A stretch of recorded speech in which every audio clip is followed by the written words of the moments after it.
Good morning. Welcome to Good Morning Kenya on this 7th day of April 2025. It's a very good Monday. Karibu to the program. Schools are closed and it's now 3 weeks for these students across the country to have some rest. Here, we don't have a choice. We just have to work. All right, Karibu. So today being a Monday, I'll be talking about politics, and the whole of last week, the president was in the Mount Kenya region making his development tour and meet and greet the people of the mountain. A lot of things happened in that region. That elicited a lot of debate across the country from political pundits, analysts, and experts alike. And even in our newsrooms here at the Broadcasting House, we had a different approach to that president's tour. So today I want us to take a reflection of that tour, what it really meant to the executive and in fact the Mount Kenya region in general, and whether the president managed to bag the Mount Kenya as he said, and his foot soldiers said that the president was given warm welcome to the mountain. And that is basically, I want us to have a reflection on what is happening, what happened in the mountain. So I'll be joined by Dr. Richard Busir, who is a lecturer of political science at the University of Nairobi, Godfrey Ruko, Member of Parliament, Mayor North, Odoyo Widi, there you have them, who is Lake Victoria's South Water Works Development Agency. He's also a politician. He's run in politics as well. And Honorable Francis Mwangangi, who is the Deputy Governor of the Machakos County. They'll be here at the top of the hour. Let's dissect what really happened in the mountain last week. My name is Victor Olo. Welcome to the program. Vivian. Good morning, Victor, and a very good morning to each and every one of you who is tuned in on the show. It is the 7th day of April, and we are ready as the Good Morning Kenya team to get you up to speed with everything that has been happening. Now, before I get into the interview that I'll be taking on later on in the program, have you guys heard about the Grannies International Football Tournament? This is a tournament where grandmothers are participating. Yes, and it's an actual thing. They're participating, they're competing as footballers. 7 countries are part of it, including Kenya, South Africa, and even Togo. The minimum age for joining these teams is 55 years old, and we have grandmothers as old as 81 years old playing. Can you imagine? Victor, Mike, Hashim, like age is just a number. When they say age is just but a number and you're only as old as you choose to be, yes, then this actually just proves it. If you see them on the field, it's such a beautiful sight to behold. They're just playing football. It's just amazing. I'm just wondering, how old is their coach? The coach is, I think, 70 years, thereabout. Okay. Yeah. All right. Yeah. Approved by FIFA or something? I'm not sure if they're approved by FIFA, but it's an actual thing. 7 countries participating. It's an international tournament for grandmothers. So if you... Hashim is looking like... What are you talking about? No, maybe it might go down to what they eat every day, because you see, this generation, especially in the 21st generation, we millennials and Gen Zs, do we hope to reach those ages at the end of the day? Yeah. Absolutely, for sure. It was so beautiful for me to find out that there's such a thing, that there's such a tournament. It was just absolutely amazing. You can check it up. Now, aside from that, today being a Monday, it is Family Check. And right here on Family Check, we get to discuss different topics. And today we have a really interesting one. And we are asking you, as a woman, would you go down on your knees to propose to your lover? Would you go down on your knees to propose to a man? And as a man, would you really be okay with your woman coming to you and proposing and asking you, will you marry me? That is the conversation that we'll be having today at exactly 8:30 a.m. And I will be joined by 3 ladies. That is Jane Kimari. Jane Kimari is a counseling psychologist. There they are on your screens. We'll also be having Pastor Paul Blessing, who's the director, Star with Paul. And we'll be having...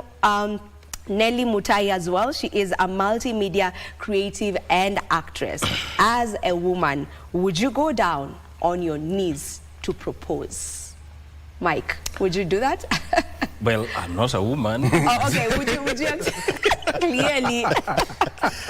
Would you accept a proposal from a woman, from your woman? Because it's not just any I would not other. be comfortable. Okay. I would not be comfortable. But why? There are things that are, from my standpoint, there are things that should be left for men to undertake. It's not cast on stone, Mike. It's not cast on stone, but then again, who would be the quote-unquote man in that relationship? It doesn't matter.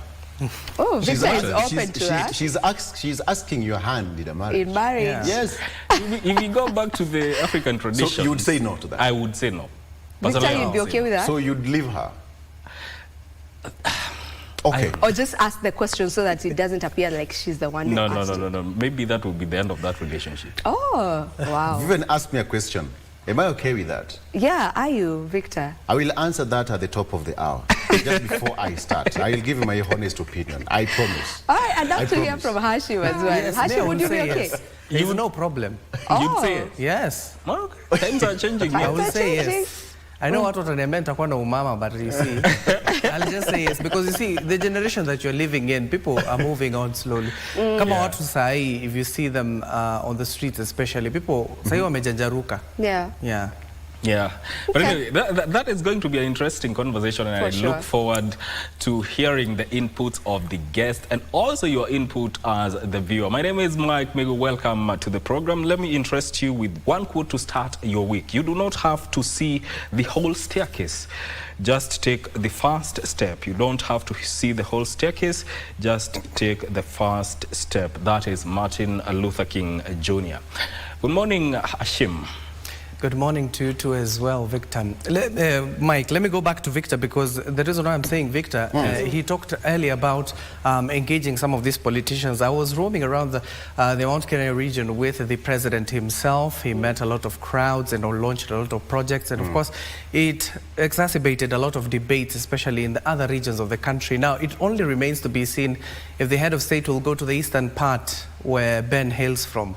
That is Ukambani region, Kisii, not Kisii, Makueni, Kitui and Machakos, because that will be the next stop for him, because he has traversed all parts of the country. So it is an interesting topic. Do join Victor at the top of the hour. You've seen even the newly nominated Cabinet Secretary for Public Service, who even replaced Justin Biden Muturi, will be here. So it will be a good conversation to see. And of course, all the conversation today, you can see on Monday, it's a little bit heated, but engage our guests and also our presenters on the show. But quickly, let me inform you on what is happening here in the country. And we start off with on a tragic note where 5 people have been confirmed dead and 3 others sustained injuries after a 3-story building under construction collapsed in Suneka Township, Kisii County. The exact number of people trapped inside the building is yet to be confirmed. The Area County Commissioner Joseph Kibet says rescue operations are still ongoing. This is what used to be the 3-story building under construction that collapsed in Suneka Township, Kisii County, trapping an unknown number of people. 5 have already been confirmed dead, with 3 sustaining injuries and are being treated at Kisii Teaching and Referral Hospital. The exact number of people trapped inside the rubble is yet to be confirmed as rescue operations continue. The area member of the County Assembly, John Mbati, says some of the victims who are working at the construction allege the use of low-quality materials and poor workmanship. Ile chuma ametumia, sile chuma ametumia ni wae 12 peke yake. Wae 12 inasimamisha ghorofa ya nyumba ya kuenda ghorofa 3 pande nchi gani? Kenya hii huwezi tumia wae 12 kusimamisha nyumba. Kwa hivyo ndiye imefanya bila tuniangalia zile materials zimetumika kwa kuchenga, ndio zimefanya hii nyumba imeanguka. The building collapsed onto neighboring houses and businesses, but there were no casualties.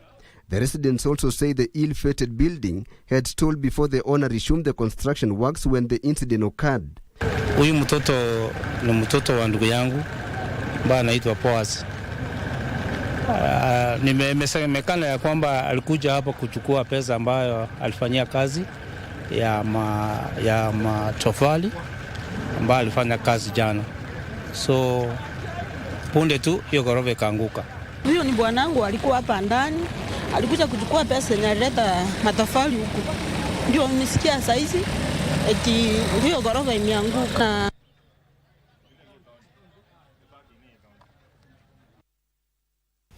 Elsewhere, 2 people succumbed to injuries, increasing the death toll from Saturday's road accident in Kaplong, Kericho County to 15 now. 14 others are nursing injuries at various facilities in the region. Cabinet Secretary for Roads and Transport Davis Chirchir, who visited some of the casualties at Kaplong Hospital on Sunday, disclosed that to avert such incidences in future, the government has reviewed the relevant regulations to be published this coming week.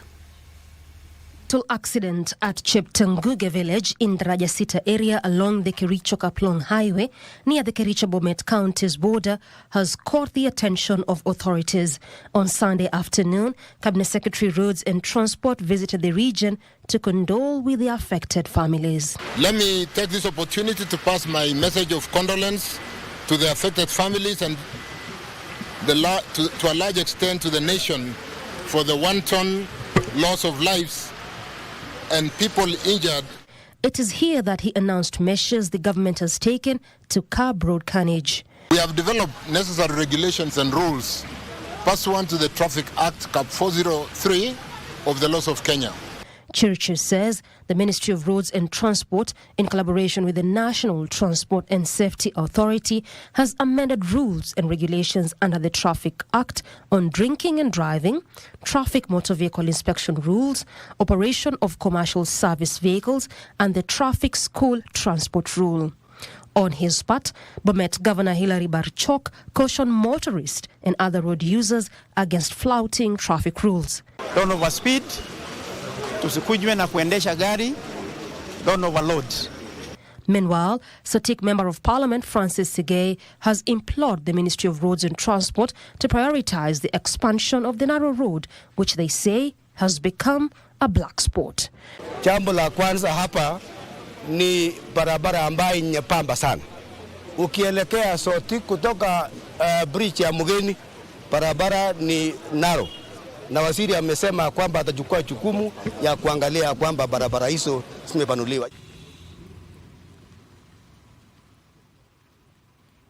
Also, farmers are being cautioned against failing victims to unscrupulous traders reselling government-subsidized fertilizer at inflated prices. Principal Secretary in the State Department for Agriculture, Paul Rono, says that the government has received complaints and is taking decisive steps to protect farmers from exploitation. Tagging off of a consignment of 20,000 metric tons of fertilizer from the port of Mombasa was a welcome relief to farmers, especially with the onset of the long rain season. However, this initiative risks being derailed by unscrupulous traders who have inflated prices on the fertilizer. Sasa nimesikia kuna wakora. Juzi wamejitokeza kwa vituo vya usambaza mbolea na kuanza kuwa brokers. Wakulima wananunua mbolea kwa bei ya juu kidogo. Wanaenda katikati, wanaenda kuuzia, ndio wanauza mbolea, anaongeza shilingi 500. Ninajua hawa vichana, hawa wakora. Ndio tumepeleka polisi kutoka China na security wote, na utaisikia juzi very soon watu wako ndani. Agriculture PS Paul Rono sounded the alarm, urging farmers to buy fertilizer only from authorized National Cereals and Produce Board depots, assuring that there is enough supply across the country. Kwa sababu tunajua bei ya mbolea, vile serikali imeweka ni shilingi 2,500. Na kama kuna mkulima yoyote hata yeye ananunua kwa shilingi ya juu ya 2,500, hata wewe unatakikana kuwekwa ndani kwa sababu you are part of the corruption. At the same time, the PS has weighed in on a demand by tea farmers supplying Kapkoros Tea Factory on the separation of satellite factories in Olenguruone and Mogotio in order to improve service delivery and transparency. Kama wale wakurugenzi wa Kapkoros yenye nimesikia wameenda kwa kotini kusema hakuna separation tu ya Kapkoros na tu ya Botiko na tu ya Olenguruone, inawapatia tu wiki moja kuhakikisha kwamba wamelainisha hiyo maneno. Wasipofanya hivyo watakutana na serikali wiki moja. PS Rono emphasized that farmers must remain at the center of all decision-making processes, warning against actions that derail reforms meant to empower producers at the grassroots. The Commission on Administrative Justice has pledged to push the Ministry of Health to address challenges facing transition to the Social Health Insurance Fund that is spearheaded by the Social Health Authority. Speaking in Kilifi County after touring health facilities in the area to register grievances from members of the public and public servants, the Commission's chairperson, Charles Orinda Dulo, admitted that Shah and Schiff were facing teething operational challenges as depicted by many patients. According to Charles Orinda Dula, the chairperson of the Commission on Administrative Justice, a visit to a section of hospitals in Malindi and Kilifi reveals patients from underprivileged backgrounds have trouble accessing primary health care. The Office of the Ombudsman is currently assessing the situation in several counties and will present its findings to the Ministry of Health. To a large extent, SHA is working, but there are certain teething problems that need to be addressed, and those ones are the ones that we are going to address to improve it and to be able to make sure that the Kenyan citizens get the health care, and especially primary health care. Kilifi County Governor Gideon Mungaro acknowledged challenges in implementation of the new medical scheme, but assured residents they will be assisted to register at the health facilities. While they are following up, I want to assure the Kilifi residents that nobody will be turned away because they are not registered or they have forgotten the ID card, because we register them on the spot now. And the CHPs are doing that program for us now, mashinani. Mungaro said the county has received 29 million shillings from the Social Health Authority to facilitate rollout. Kilifi County have a mechanism of reporting any complaint that they have in terms of public service delivery failure, and they're able to redress it. Between NHIF and SHAHA, we are owed about 210 million. So slowly we are claiming. We hope what the new minister promised of 14 days it will work, because that means it reduces a lot of burden. And on the political front, the Talai Community Council in Nandi County is now calling on President William Ruto to include former Baringo Senator and KANU Party Chairman Gideon Moi, along with other former leaders in his government, to work together to unite the nation and improve peace in the country.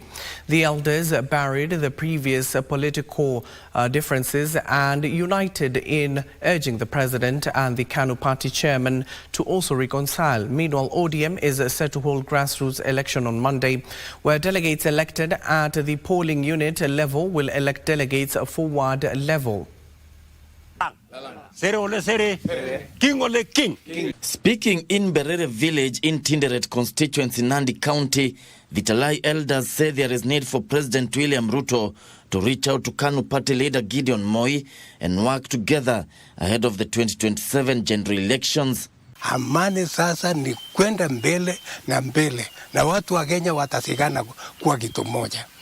Kenya wamechanganyana mpaka na kuwa kitu moja, alafu nataka kukawana kwa namna gani? Tutakuwa pamoja ili yule mlaivuni mwingine asitoe kwa ile kando nyingine, yule laivuni mwingine anatoa kando nyingine. Tutashirikiana ili tutoe pamoja. Meanwhile, ODM is set to hold grassroots elections on Monday, where delegates elected at the polling unit level will elect delegates for ward level. This as a section of ODM members in Wangcheng Ward, Homa Bay County, allege a list of selected officials has already been submitted to the ODM office, raising questions about the credibility and fairness of the planned exercise. Some cartels of the party have organized a parallel meeting in their own homesteads to endorse illegally elected people and impose on the people of this region. We are saying no in the highest terms possible. Elsewhere, National Assembly Leader of Majority Kimani Ichung'wah and Matungulu MP Stephen Mule have condemned heinous attacked witness at a church in Kasarani, Nairobi, where former Deputy President Rigathi Gachagua was attending the service. Siasa amna hiyo imepitwa na wakati. Siasa kutumia vijana, na niulize vijana wote Kenya mzima. Mtu yoyote anataka kukutumia kuleta furugu. Huyo ni mtu ambaye amekosa wazo, amekosa nia. Meanwhile, the Office of Prime Cabinet Secretary Musalia Mudavadi has dismissed media reports linking Mudavadi with a new political party. In a statement newsroom, the Director Press Service, Jacob Ngetich, said Mudavadi is firmly in Kenya Kwanza government and committed to his responsibilities.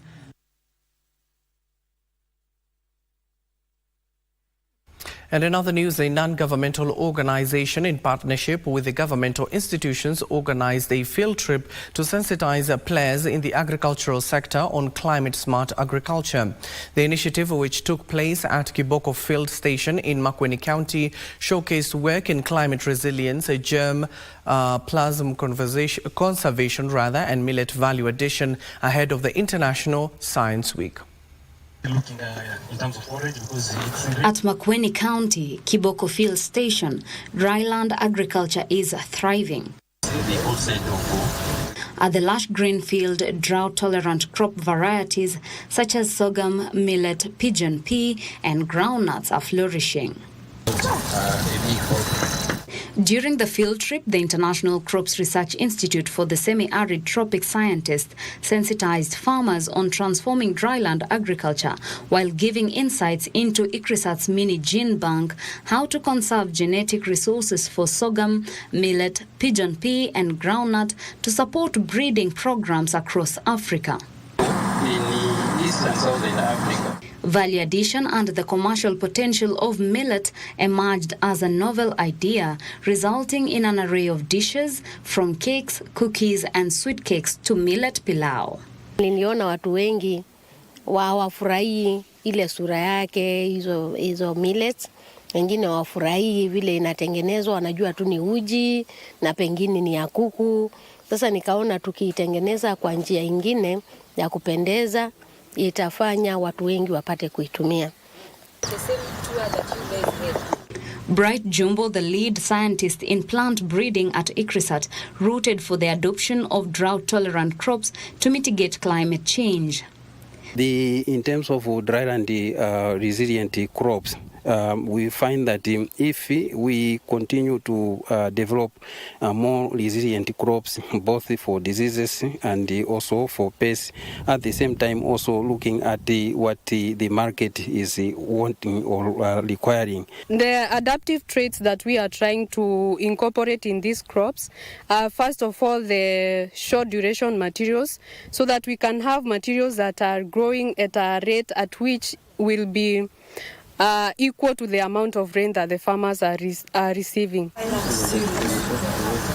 Similarly, the Kenya Agricultural and Livestock Research Organization is also collaborating with agricultural stakeholders on measures to enhance food security. What we are going to do is to discuss on how to come up with solutions in developing improved technologies in agriculture and also improved recommendations in agriculture to be able to curb these problems which are facing farmers nowadays. With this research institute, I think it can play a really critical role in addressing food insecurity in our country because it specializes in the needs of our country. This comes as agricultural sector players prepare for the consultative group on International Agricultural Research Science Week from the 7th to 11th of April 2025 at the UN complex in Gigiri. As the Science Week approaches, players in the agricultural sector are coming up with solutions that will help curb food insecurity within the country. For KBC Channel 1, I am Teresa Mutai. Thank you, Tess, for that report. Now, a quick look at what is happening at the devolved unit. Police officers in Homa Bay County have launched investigations into the death of a police officer who reportedly took his own life after allegedly killing his 3 children in Kagoga village, Karachuonyo, West Sub-County. Preliminary investigations suggest that the act may have been linked to long-standing domestic disputes. Details of this and other stories is in our county's news roundup. According to reports, the 30-year-old police officer who was stationed at Marsabit County and was currently on leave is believed to have poisoned his 3 children before taking his own life. When something comes up within our children. Let us come up immediately and solve these matters. This could have been prevented if the families of the officer and maybe the other members of the family could have come together and listen and solve the issue. That could not be, we could not be meeting today in this unfortunate incident. And the church is calling on the Ministry of Youth Affairs, Creative Economy and Sports to support youth initiatives in churches. During the launch of a choir by the Good News Church of Africa in Nairobi, the church leadership emphasized the need for government goodwill to empower young people. Kanisa ni wajibu wetu kwa sababu we are the mirror. Sisi ndio mirror kwa community. Tukaweze kuwachukua ambao wanachukuliwa sasa kama misfits. Peleke mashule. Juzi kuna mmoja tumepeleka shule na tunaendelea hivyo hivyo kunulia wanayudhi wetu ndiposa wasiweze wakapotea. And human rights defenders in Garissa County are demanding justice for a 28-year-old pregnant woman who died in a stampede while queuing for food at the E42 refugee camp in Dadaab sub-county on Friday. Hadija Nur Ali is said to have been in the last trimester of pregnancy. We call upon the UNHCR, that is the UN agency mandated to protect refugees, and the Directorate of Refugee Services, which is the government agency mandated to protect refugees, to carry out a comprehensive investigation on this matter and submit a report on the status of why a 9-month pregnant woman was not given priority. In Kajiado County, it is a sigh of relief for hundreds of traders who have been operating in a makeshift market in Kitengela town following the official opening of an ultra-modern market. Kajiado Governor Joseph Olelenku, who officially opened the 60 million shillings facility, assured the traders that the available stalls will be allocated fairly. Halitakuwa soko ya kabila moja na halitakuwa soko ya mrengo moja ya siasa. Hii soko itakuwa ya Wakenya wanaoishi sehemu hii ya Kitengela. In Baringo County, Timboyo Primary School in Baringo Central Sub-County is said to benefit from a major boost in school infrastructure courtesy of M-Pesa Foundation. The initiative will see the renovation of existing classrooms and the construction of new facilities in the school. The purpose of this program is to make sure that our children have a learning environment that allows them to study well, allows them to get digital skills.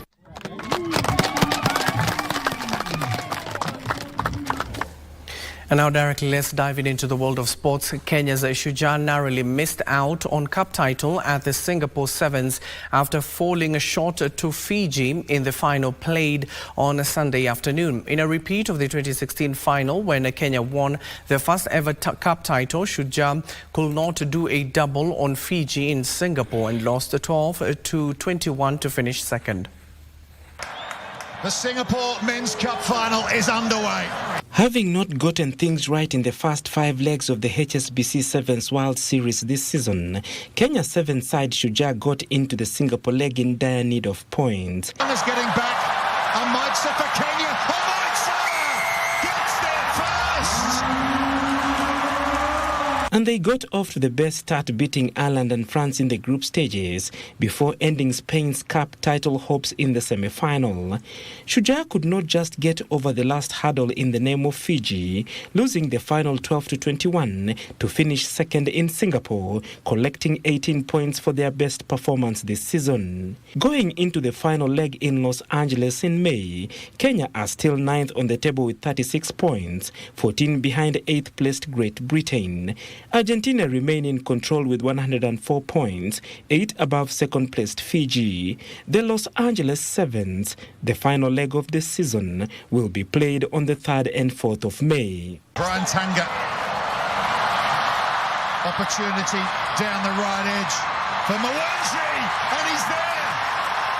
William Mwangi. Indeed, we live to fight another day for the Shujaa, especially those boys have done well to even reach that final itself, given that we needed to relive that moment in 2016 when we won the HSBC Sevens. That concludes our bulletin this morning, but don't go too far. We'll just take a short breather. When we come back, Victor Lowe will be taking you through the day's politics, especially when it comes to the president's visit last week to the Mount Kenya region. He has political pundits on set already, and do join him for that particular conversation. My name is Abdiaziz Hashim. I leave you with the weather forecast. This is how it looks, especially from the weatherman's report.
Are you a talented artist? Or are you passionate about a topic you want to discuss?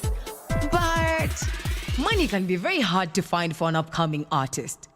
Don't worry, Studio Mashinani has got your back. Sign up on ajira.co.ke to book a session with our music and video producers across the country. Work on your music, jingles, spoken words, and even podcasts to realize your dream. All for free. Studio Mashinani, Radani Talent. Got the fear of missing out? Want to keep up with all the latest entertainment news and latest celebrity gossip? From the latest rumors to popping events to the newest fashion trends, here is where you get all the tea or juice when it comes to entertainment, and you get it served on time. All that and so much more on Grapevine every single Monday from 10 p.m. and a rerun every Tuesday from 2 p.m. only on KBC Channel 1. Remember, if you did not see it on Grapevine, then it most probably never happened.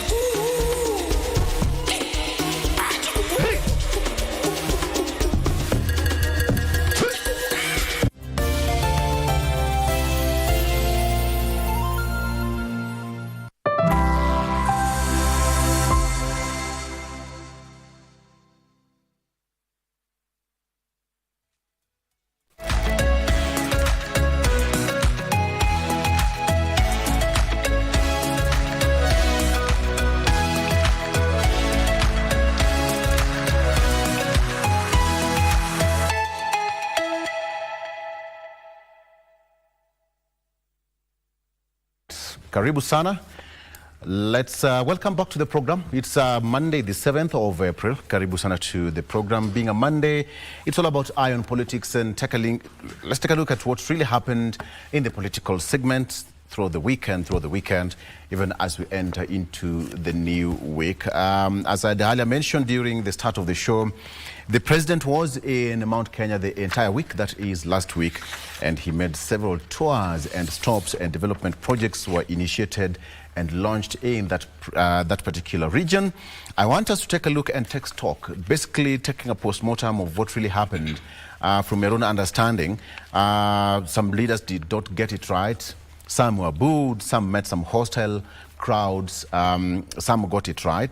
But that is all in the name of politics. But I really want us to take a keen look generally and have a general post-mortem of what happened in the mountain. Did the president get to hold back the mountain as said? Yesterday, some of the members of parliament, senators, Gerald Gay, some of them said the president got a rousing welcome in the mountain. Well, I don't know what's there. But the most important thing is the development and the tone, the energy, the pulp. What is the heartbeat of the mountain? What really happened? I want us to take a look at that shortly, and also taking a look at my daily papers. I'll be taking you through the front pages for local dailies.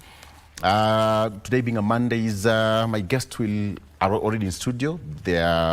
Some of them are still coming, but I have Odoyo Owedi, who is already in studio. There you have him, a gentleman who decided to disappear, but I managed to get him. Odoyo Owedi is the Lake Victoria South Water Works Development Agency. He is here with us. He is also a politician par excellence. Mheshimiwa, good morning. Good morning, my brother. Good to see you. I'm also happy to see you. You disappeared. Did we give you... I did not disappear. Were you declared a persona non grata here? Maybe I was sitting in a shadow, you couldn't see me. Your shadow must be too big that I can't see you. But nevertheless, good to see you once again. Thank you, my Karibu sana. Asante. Okay. Allow me to ask you this question before we continue. What has been your key highlights of the entire week? A lot basically happened from politics, from economy, social circles, sports. What really stood out for you as a senior citizen of this country, as a leader? What can you put your hands on, basically, generally? What really stood out for you? What happened at a church in Mwiki? Yes. There are many things that went there unnoticed by many a politician and citizens. First of all, there were key things to note. Yes. Many kilometers away, Kalonzo Musyoka was talking about exactly what was happening in Mwiki almost around the same time.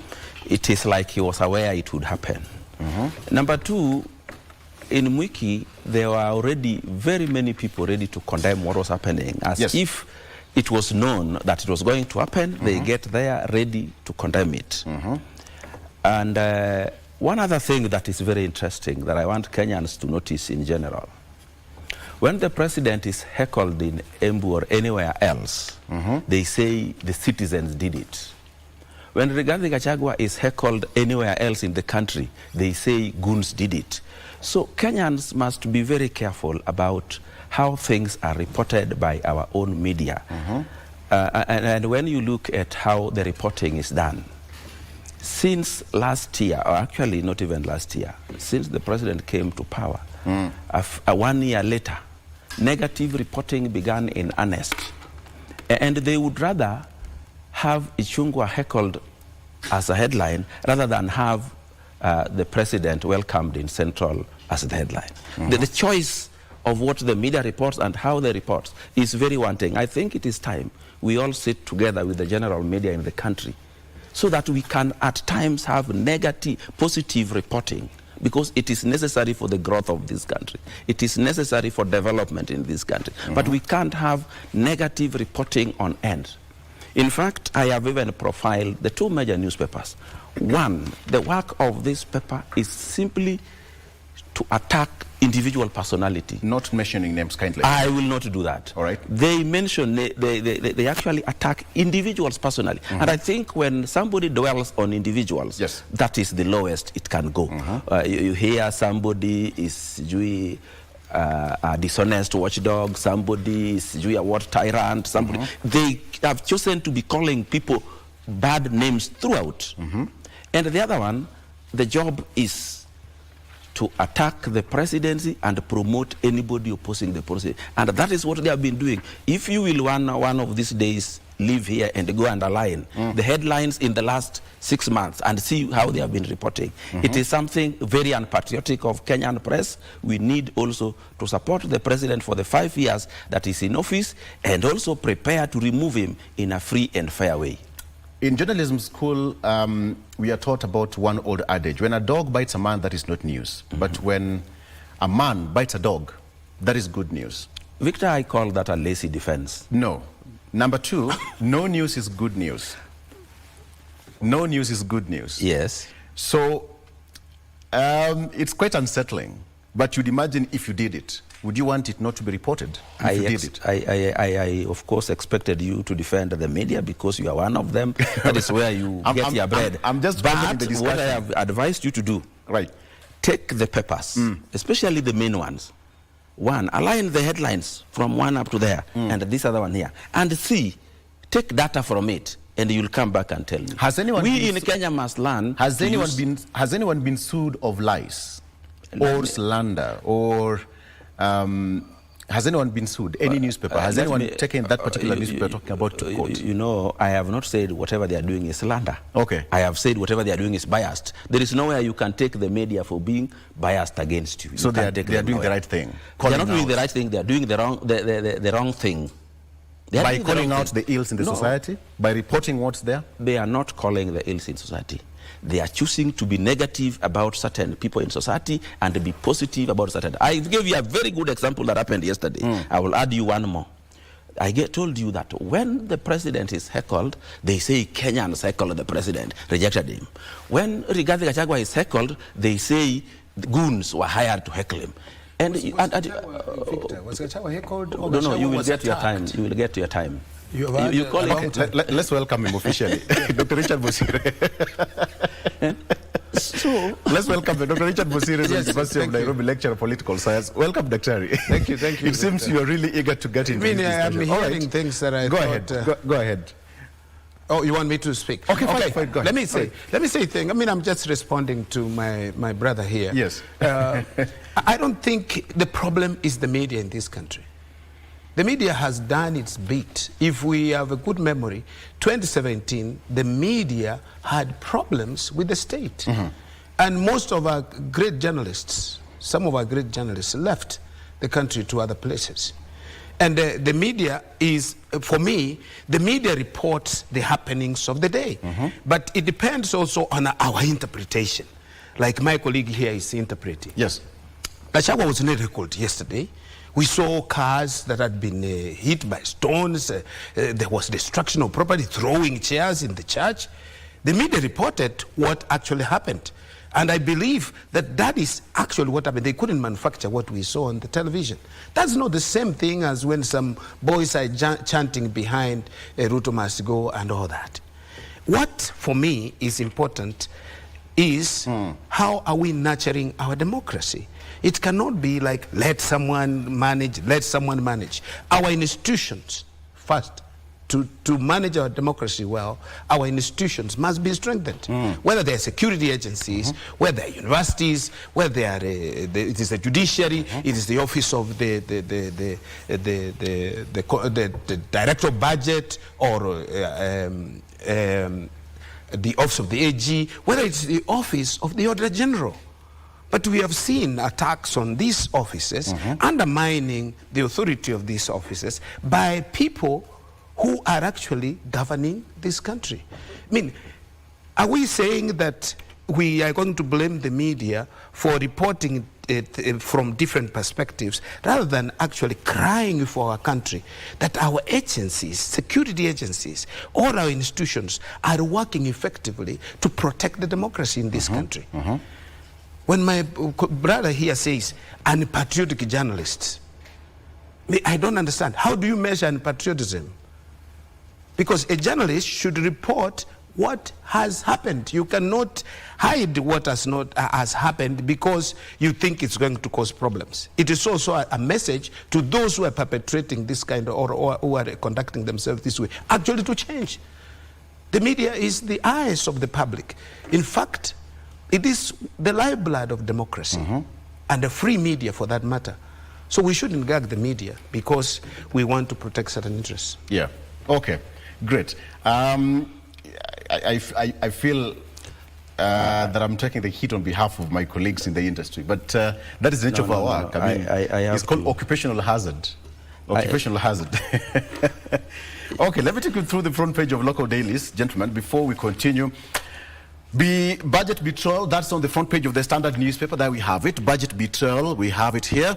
And it says that there is some sort of a cash crunch. The government is preparing to storm back, blood-stained briefcase in hand, to wring the last drops from the crumbling economy. Budget making has morphed from a duty to serve Kenyans and citizens into a desperate bid for the state's survival. For millions of the poor who are barely hanging on, it's yet another demand for them to tighten already frayed belts. Last year's finance bill protest caused dozens of young lives, and now, yet the regime, deaf and unshaken, presses on, hell-bent on taxing even the air Kenyans breathe. That is what is here. The gentleman, the subject on the front page is CS John Mbadi. That is what we have here. And according to the paper, the total revenue for 2025-2026 financial year up from 3.06 billion shillings projected for the current financial year stands at 3.385 trillion shillings. That is what is here on the front page of the Standard newspaper. Still on the front page, I will not be intimidated, says Gachagua. All right, very quickly, citizens now rise up against Trump, and finally, so close yet so far, brave for Sevens team to the Shujaa. They lost to Fiji, who they've been good enemies for quite some time in terms of rugby, good enemies, so to speak. Gambling craze, killing youth, that's on the front page of the Star newspaper. Gambling craze, killing youths. It is most listed as varsity students and border riders. That is on the front page of the Star newspaper. You can take a look at that story in details. What is there? Ruto Kindiki keep low profile after 5-day Mount Kenya tour. That is yesterday. Finally, Raila's ODM party suffers major financial setbacks ahead of grassroots polls. Star on the front page of the Star. Finally, on the front page of the Daily Nation, state jobs for those who have godfathers. State jobs for those with godfathers. An MP has unwittingly blown the whistle on an issue that has been a public secret for several years, and through successive administrations, political and personal interests surpassing institutions' powers in hiring teachers, police officers, and military personnel, among others. When will this blatant nepotism that has ruined youth's lives and futures end? That's the key question. And still on the front page, chaos rocks Gashagua's church meeting in Nairobi, and alcohol set for return amid surge in road carnage. That is over the weekend. Several people lost their lives, including one where 15 lost their lives in one accident. And so far, at least 1,139 Kenyans have been killed in road accidents in the last 3 months alone. And something which is also quite close to my heart, cigarette that has been smoking for years on end. National Drama Festival kicks off. Battle of the Titans at Fates starts. I'm excited about that. Nakuru will be hosting the National Drama Festivals this year. Okay, so, gentlemen, let's get into it. Starting with you, Odoyo. The president was in the mountain the past 1 week. Please give me a quick post-mortem of what you saw, how it went. Basically pinpointing what really stood out for you during the president's tour. Go ahead.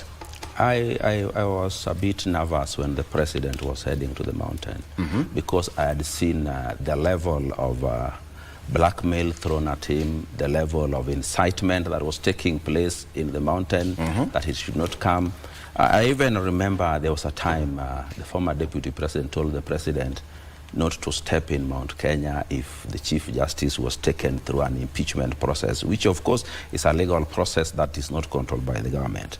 That notwithstanding, the president went to the mountain and met crowds and crowds. Of course, there was a black spot where the majority leader was heckled, and that almost became the only thing the media wanted to report about it.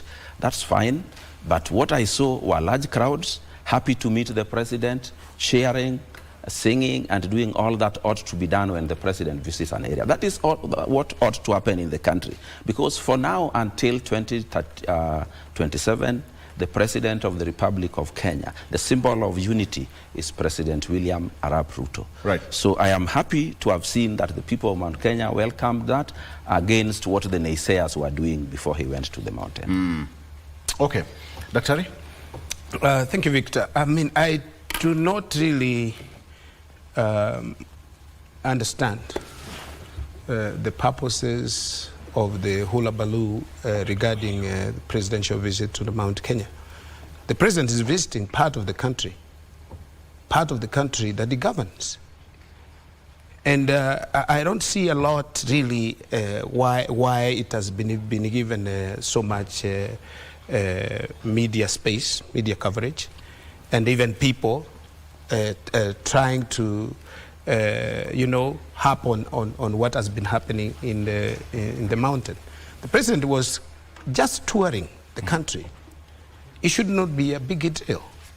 But people feel that should distract. People feel that should distract us from the main issues in the nation. One of it is the changes that have happened in the government. For me, the question should have been, how is government now going to be more efficient? Starting from now on henceforth. Yeah. Because we have had changes in government. There are CSS, PSS who are being vetted and all that. For me, we're saying, how are we going to ensure that we have an efficient government? Because the problem as we speak this morning, Victor, is that there's a deficit in terms of public management in our country. We can see the numerous cases that have been in court, the numerous court rulings, especially back and forth on the issue even of the university funding model. We have a SHA that is not actually operating. People want people to believe that you shout at the topest of your voice that SHA is working well, when it's known that it's a serious challenges. It's serious challenges, and the patients have said it so. I saw it some time back, Victor, when the then CS Health was saying that the directors have told me from the grassroots that SHA is working. And perhaps that's why she was replaced. Because how directors are part of you. Listen to the people. Listen to the people of Kenya. What are the people of Kenya saying? Unemployment issues. We have high living costs. We have high interest rates to borrow from the banks to do their businesses. Someone will say, oh, they have come down. Which one? We were, for example, I had a mortgage, 11%. It went to 19%. It has not come down. And people want people to believe that what they say is true, but the person who has got a mortgage or a loan knows that these things are not working. Yeah. So for me, that should be the focus. The focus on who heckled Gashawa, who heckled Ichungwa, who heckled the governor, who heckled the senator, who heckled the president. For me, it's a diversionary tactic to divert Kenyans' attention and putting Kenya in an electoral mode so that they forget about accountability, to forget about inefficiency of government. For me, I see it that way, that we have major issues facing the country. Major issues facing the country. Even the attacks we are witnessing. We lived, we were here in 1997, 92, 97. We saw these things, how they morphed to become nightmares, that during elections, then 2007 was our lowest. Yeah. Why are we letting ourselves to walk into the path that we already know? Maybe the youth don't know, the Gen Zs don't know, and those who are walking us through that path, actually they understand the consequences. So that we get into an election with a poisoned environment, and then there will be a fight among Kenyans. We should tread carefully. We should tread carefully. all leaders, especially the political leaders, must tread carefully. We don't need this bravado trying to say, I am stronger, I am more powerful, and all that. Yeah, gentlemen, are we becoming so immune to the, let me use the word, it's a normal occurrence, heckling there, stone throwing being done there, and particular, are we becoming so immune that we are taking it to be so normal in our political circles that we cannot have some political hygiene and start doing things differently? The problem we have, let me respond because I raised the issue. Yes. Politics or democracy does not have a space for violence. Okay. People should have the freedom to express themselves. All right. But government must ensure that there is security in these meetings.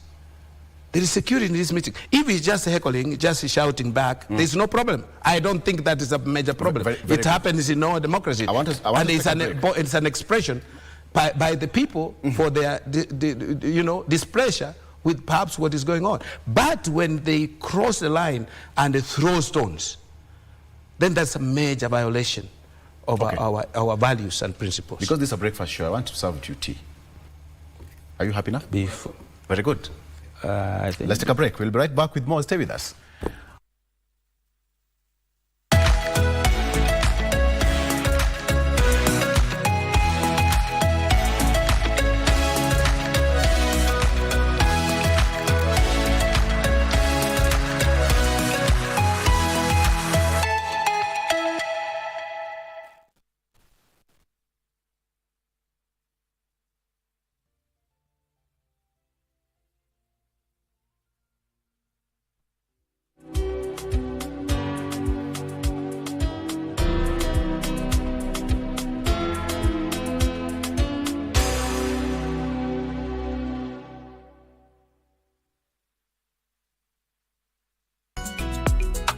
Tanki ya maji ya lita 10,000. Hiyo ni kitu ya kukustua. Sinafunguliwa mfereji sina. Kwani unakuja kupiga dawa ya kunguni ama dawa ya panya unakuja kuweka? Dawa ya kunguni napigwa na nyundo mama Kayai. Wewe na hii nywele yako inakuashia nini? You have an angular face. Unataka nishike moso tu. Your nose pop. Ugwachana na leto jangu wewe. Si nilikuwa tu naangalia. Hii imetoka nimesota. Amerika na kumesota. Ukiangalia yule mnyanakaa lovely saiti kushinda mwingine ni mkane. Wewe hata ukikaa chini bado umesimama. Tunaona ukiniangalia lakini unaangalia chini. Wewe nani wewe? What are these manze?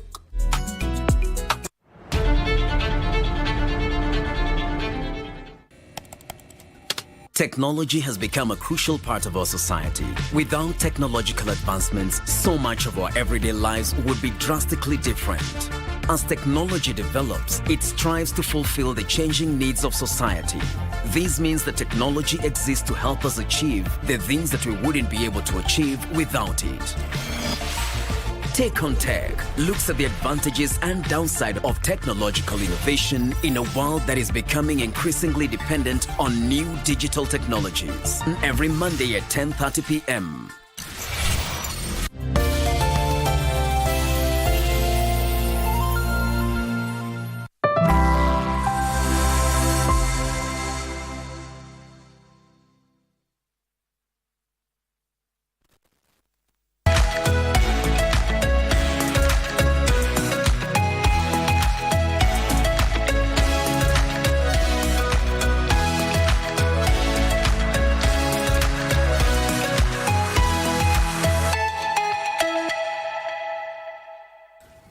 Okay, let's get into this. All right, so we are taking a look at what really happened, reflecting on what really happened in the mountain and giving our general view on what our political arena should be. We are trying to make it quite as hygienic as possible. With Dr. saying that we need to move away from what we are seeing in terms of the chaos that erupts out there, and just have it nice and clean. All right, so let's come back to you, Odoyo. I asked the same question. Is it possible to just change the status quo, run away from it, and get a new set of politics as it should be, a clean one? we cannot get as long as we have desperate politicians ready to capture whole communities to sing their song, talk their tune, and so on. Let me give you an example. When President William Ruto donated 20 million to a church, there was a lot of noise. In fact, even the people who went to demonstrate in the church that was wrong were embraced by the detractors of the president. But across the road at Kasarani Stadium, some times back, President Uhuru Kenyatta met the Akorino sect and gave them land worth 100 million, gave them 10 million on the spot for church projects, gave them another 1 million on the spot for the church leaders, and on the spot also took 4 Akorino sect members to be employed as parastatal chiefs. And nobody made noise about it. Nobody, and this was the time when Unga had gone to 250, fuel had gone to 250. Nobody said he was bribing the church. Nobody said he was using state resources to bribe the church. And you see, this is in this TV I saw another bishop come here and tell us that what the left hand gives, the right hand should not know. That is written in Matthew chapter 6. But it is the needy. On top there it's written what Jesus taught about giving the needy. If you are going to give something to the needy, make sure that what you give is not known by the public. But when you are giving to a church, to build a church, not only the public should know, but even the church leadership. That is what King David did when he was building the first temple that he collected resources. King David himself announced that he's giving 100,000 kilograms of gold and 200 kilograms of silver to build the church for the Lord. That was announced. That is what the Bible expects, that things that go to the work of God are announced. The ones that go to help the needy are not announced.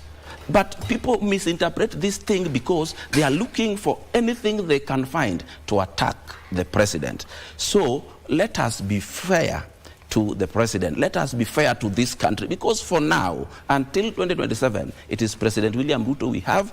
The only way of supporting Kenya is supporting him to deliver whatever little he can deliver. But when we go biased, when we call leaders by names, greedy watchdog, reckless duo, tyrant, and those are headlines of newspapers to individuals, I think we are getting it all wrong. Okay.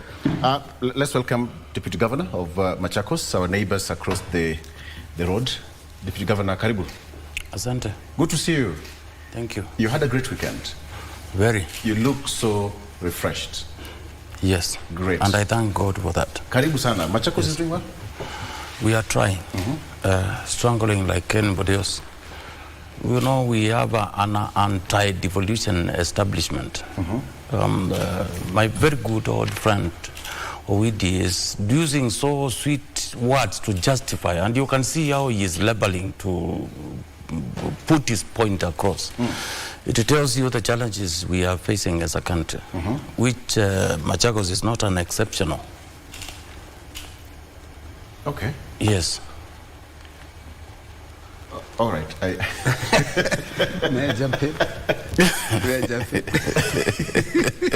I thought you were going message is home. Yes, message is home. You see, the thing is, I want to pick from his last point. Yes. The issue is not how much one the issue is not contributing to church, but the issue is how much and the status of the people you are giving. That is the point. Yeah. I have no problem with the people going to church to donate whatever they can donate. But how do you donate something worthy almost 100 times what we know you earn? That is what we are trying as a country to say, do what is justifiable. What if you have it? You have it from where? This money we are talking of, why can't we have somebody else who is not within the government donating the same? What is so special with the people you come to government and you start donating millions? Okay. Are we saying we do not have private sector persons who are not very well paid? Are we saying we do not have business persons in this country who are making money, who can donate equally the same? What is this special with I must be a deputy governor somewhere to go somewhere carrying money with sacks? let us be realistic. If we are to develop this country, we must be realistic and do the right things. That is all Kenyans are demanding. Yeah. You can imagine you are out there donating those kind of monies, and on the other side, millions of Kenyans are gripping, saying SHA is not working, and it is only ODM and their leader who knows it is working. How do you go donating these millions and our people, the poverty levels in our country are increasing because of government's policies? How do you go out bringing some people to do development in this country in the name of Andani, and it is only two leaders who can defend that thing? Across the world, it is being rejected. It is only two leaders who are seeing the importance of Adani. And you want to tell us everything is well, we should keep quiet, we should give leaders space to... You are only a leader if you are doing the right thing. If you are occupying a public office and you are doing wrong things, don't expect Kenyans to keep quiet. We are in a democratic society. We will tell you off. Okay. Sipping coffee. Let me check as he swallows. I don't think he struggled, but as he swallows. As he swallows, that was a hard one to pick. That was a hard one to pick. So many questions. How do you? I felt not in a position to answer such. But then, let me come back to you. DG, I will also answer. Just because I also asked them the same question on the basis of fairness. The president was the mountain for a whole week, and it was a whole set of discussion. What really stood out for you? You are there. What did you see? Campaigns. Yeah. I saw government struggling to justify themselves to an interested population, period. But you know, people had been urged to come out in large numbers because of these listening allowances, attending allowances. You remember the leaders from the leaders from that region. Can you authenticate that, sir? These things. In a country like Kenya, there are sources of information. This information could be right or wrong. But when it eats headlines of the media of paid attendance crowds, it tells a lot. Let me share something with the viewers, which I know many of them know too well. We had the third president of the Republic of Kenya. Yeah. The only president who delivered, as far as I'm concerned, tangible development that people could see. And it is on that basis that the fourth president of the Republic of Kenya had also to continue, because you remember he was the deputy prime minister and the minister for finance. Yeah. So he was very close to the policies that the government was implementing then, by virtue of mobilizing resources and being the top officer in that government. And we could see that continuity. And that's why we can say projects like this expressway behind us here, which were implemented under the fourth president of the Republic of Kenya. But the main foundation was done by none other than the third president of the Republic of Kenya. What did he do? Unlike many other national leaders, he sat down.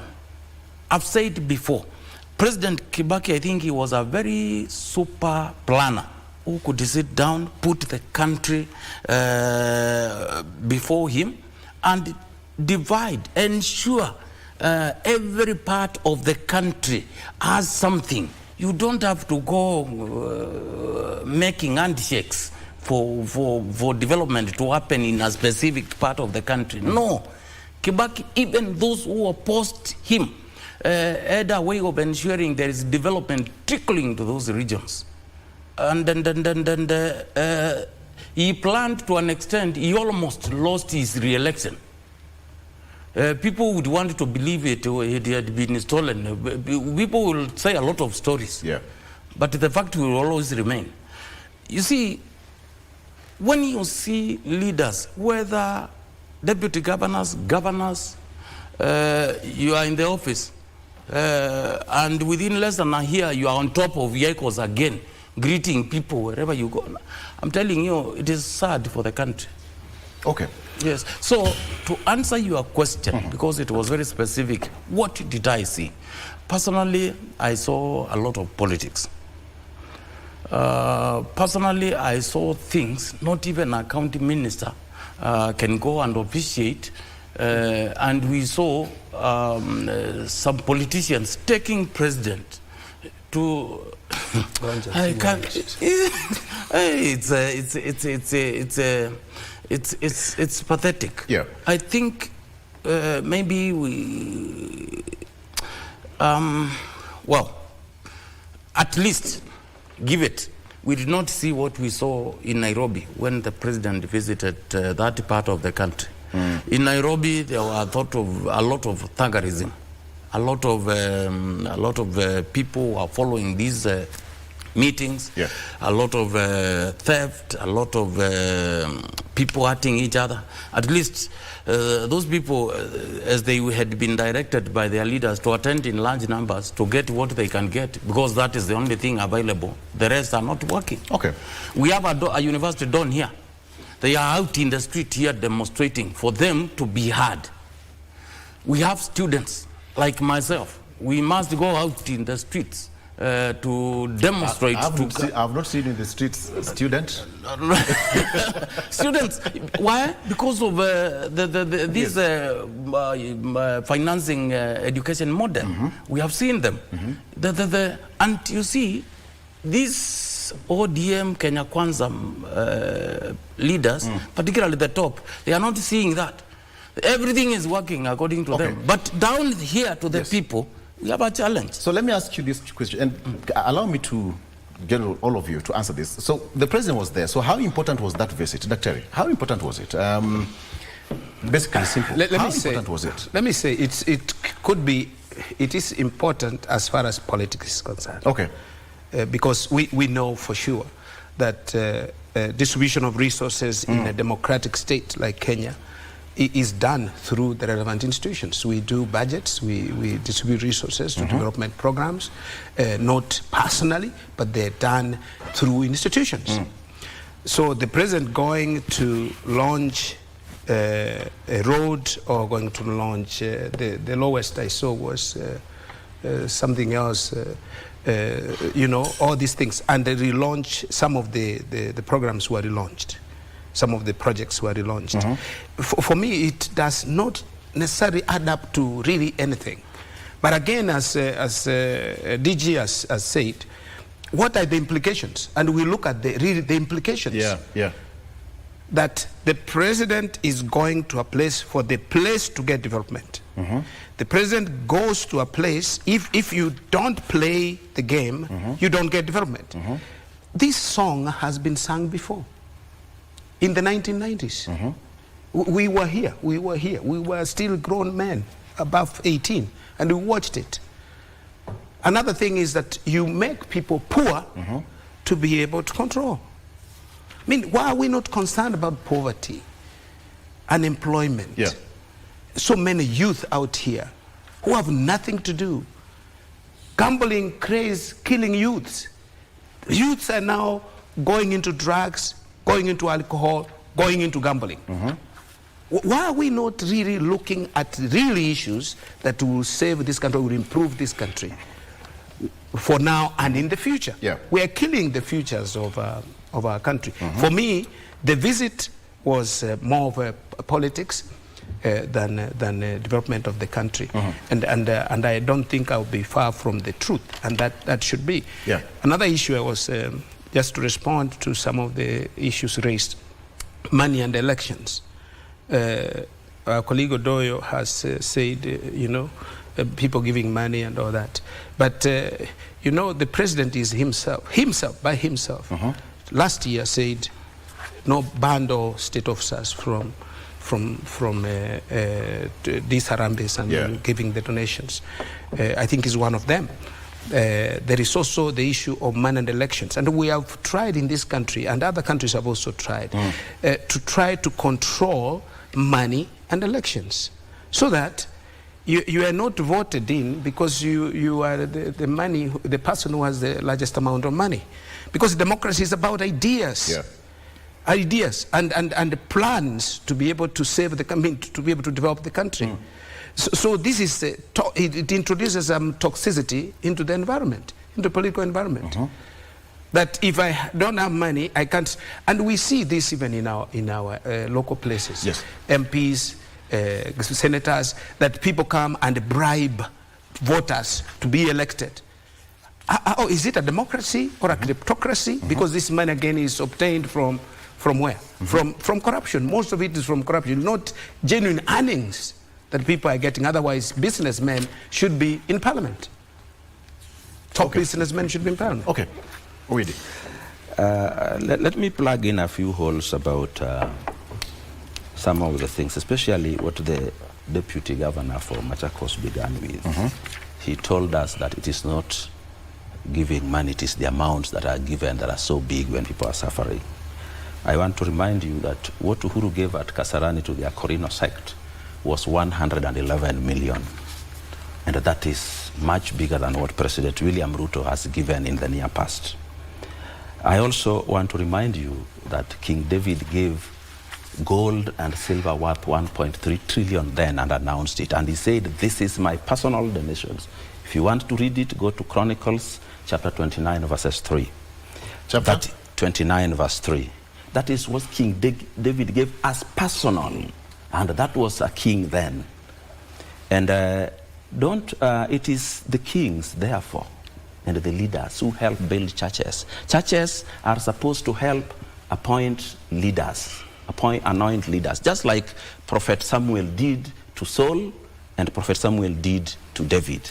That is what the Bible says. But when you see even bishops come here and tell you what the right hand gives, the left should not know, then you wonder what is going to happen. In fact, when St. Paul told church leaders to go into the mountains, bring trees and build for God's church, I don't know how those trees would have been hidden from people to see. Then when you say the president gives so much money compared to what he earns, I think the only earning of the president that you publicly probably know is his salary. But I remember one of the newspapers reported that his chicken business alone was bringing 567 million a year.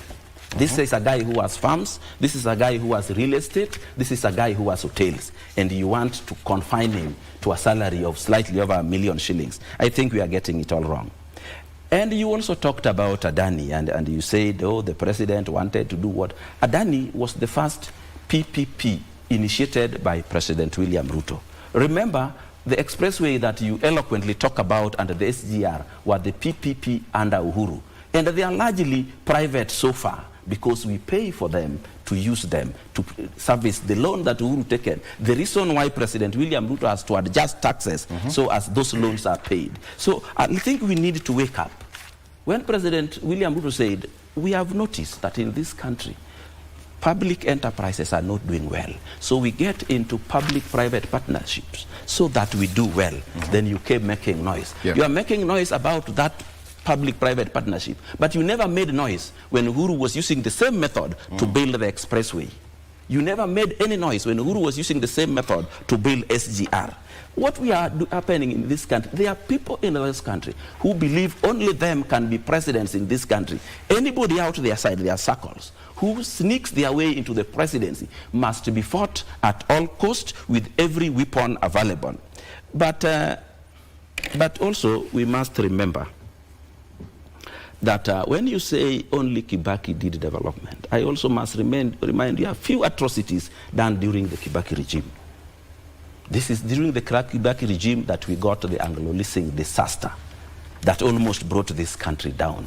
It is during the Kibaki regime that the Standard newspaper was raided by goons, and his own interior PS came to tell the public that when you rattle a snake, prepare to be bitten. This snake he meant was, if you rattle the government, you will be bitten. But President William Ruto has tolerated any negative reporting from the media without as little as shutting down the TVs the way Uhuru Kenyatta did. So I think we must treat all the presidents the same way.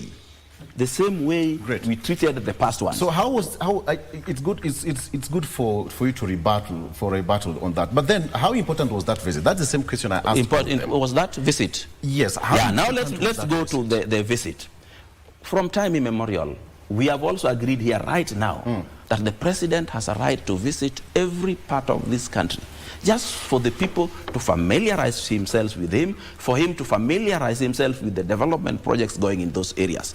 Actually, to say that when the president goes somewhere and you behave well, that is when you get development projects, is to get it wrong. Because even as the president was going to Central, the budgets had already been done, and I don't think he was going to come and change it, that those people behaved well, so give them this. I think we are getting it all wrong. This idea of every time you get an opportunity, you want to attack the president and the presidency is being unpatriotic. But I wanted to say something about SHA, because people keep on saying SHA is not working. But they do not even understand the distinction between SHA, between Taifa Care, between SHIF, between chronic diseases, between health infrastructure fund. I want to tell you here today that the president came up with something called Taifa Care to replace the UHC under Uhuru Kenyatta, which did not even take off, yet we launched it in Kisumu that we are going to have universal health care. So President William Ruto replaced it with Taifa Care. In Taifa Care, he came up with an organization called SHA, Social Health Authority. Social Health Authority is going to manage 4 funds. SHIF, which is exactly identical to NHIF, Chronic Diseases and Emergency Diseases Fund. It is also going to get primary health care, which is the prevention of diseases, and it is also going to manage the Health Infrastructure Fund. All those funds, the only one that you need to contribute to get services under is SHIF. Thank you. But the problem we have, like we have in this country, 39 counties remit their SHA contributions 3 months later. It means anybody working in those 39 counties, when you go to hospital, you will not get service. And what do? Believing that you have paid, you run away and say, oh, SHIF is not working. Oh, allow me to still ask you this question. I don't know why you're skirting around it. How important was the president's visit to the mountain? I have already told you the president's visit to the mountain. Yes. The president needs to visit every part of the country. Not only for him to see the development projects going on there, but also the people to familiarize themselves with them. In this country, we even have a photo of the president in every public office because he's a symbol of unity of this country. So to come and gag President William Ruto should not visit any part of the country when all other presidents, even when you say that, oh, he goes on to rooftops, even Kenyatta himself, the old one, Kenyatta 1, used to drive a Mercedes and anywhere he finds people, he would stop. The only difference today is people are many, and where the president goes, the crowd is much bigger. Jomo Kenyatta and Moi used to find a handful by the roadside, stop, greet them, and that is exactly what is happening. But now the population is 57 million. Then the population was 7.5 That is all million. pushing you off your seat. A little comment. When we make reference to the Bible, we shouldn't literally use the Bible to allow to allow my waters. Let's see. Israel, ancient Israel, was a theocracy. It was a theocracy. It was not a democracy. In a democratic system of government, we have the constitution and the laws. Constitutionalism. We must follow the values and the principles enshrined in our constitution. And I want you to challenge that if you want, if you will. Because Israel was a theocracy. There was no separation between civil authority and ecclesiastical authority. And that must be clear. So David could do whatever he wanted in the house. He built the house of the Lord himself, or his son did. Solomon did build the house. But he gathered and he donated those materials. So what I'm trying to say is this. I think we need to follow our constitution and laws of this country to grow our democracy and also to ensure that development takes place in our country. We ensure we have quality education. We invest in education. We invest in what matters most. We cannot invest money haphazardly and neglect what is important to the public, what is in public interest. There is an issue here.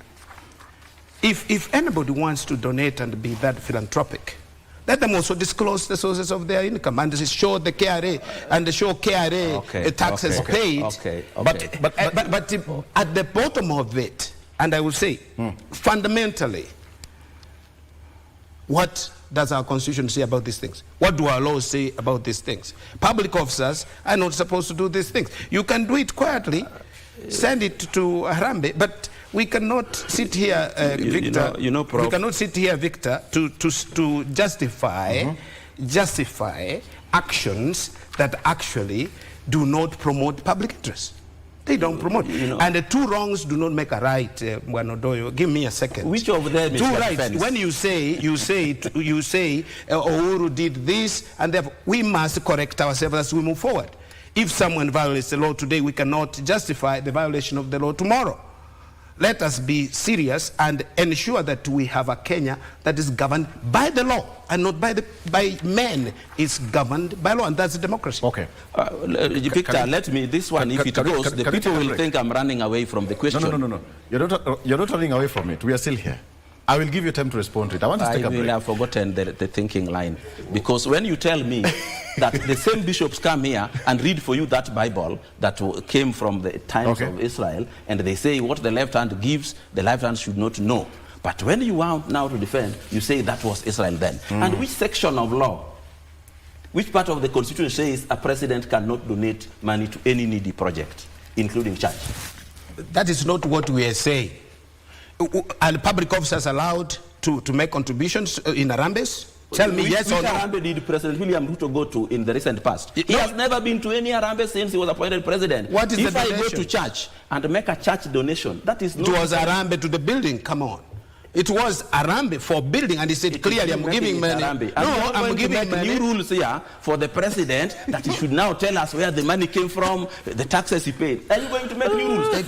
Whatever you give in church, do you tell us where it came from? Yes. Do you tell us how much tax you pay? I'll show you. You have not told us how much tax you pay. You have not told us where your money comes from, but you want the president to tell us. That's not what we are saying. Well, these rules should apply to everybody. Yes, go to parliament and create them, but don't come and create them on a TV station. No, you are creating it yourself.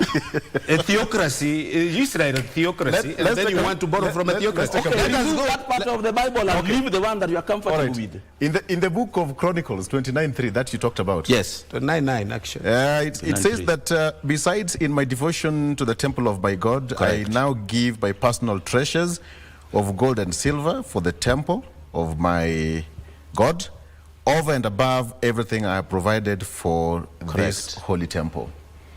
I don't know how we can relate this to if you looked politics. at NIV, how much was it? NIV states how much. Let's take a break. But before that, why don't you take a look at the weather forecast of the day?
tunapowasha vifaa vyetu, tunapata fursa ya kutangamana na wasikilizaji wetu.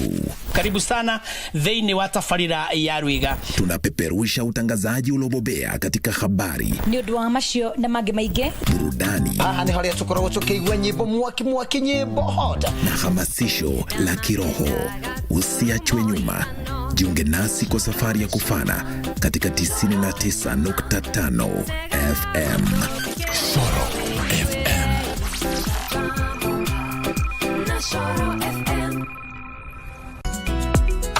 Tanki ya maji ya lita 10,000. Hiyo ni kitu ya kukustua. Sinafunguliwa mfereji sina. Kwani unakuja kupiga dawa ya kunguni ama dawa panya unakuja kuweka? Dawa ya kunguni inapigwa na nyundo mama kayai. Wewe na hii nywele yako inakuashia nini? You have an angular face. Unataka nishike moso tu. Your nose pop. Ugwachana na lecho jangu wewe. Si nilikuwa tu naangalia. Hii imetoka nimesota. Amerika na kumesota. Ukiangalia yule mnyana kaa lovely saiti kushinda mwingine ni mkane. Hata ukikaa chini bado umesimama. Tunaona ukiniangalia lakini unaangalia chini. Wewe nani wewe? What are these manze?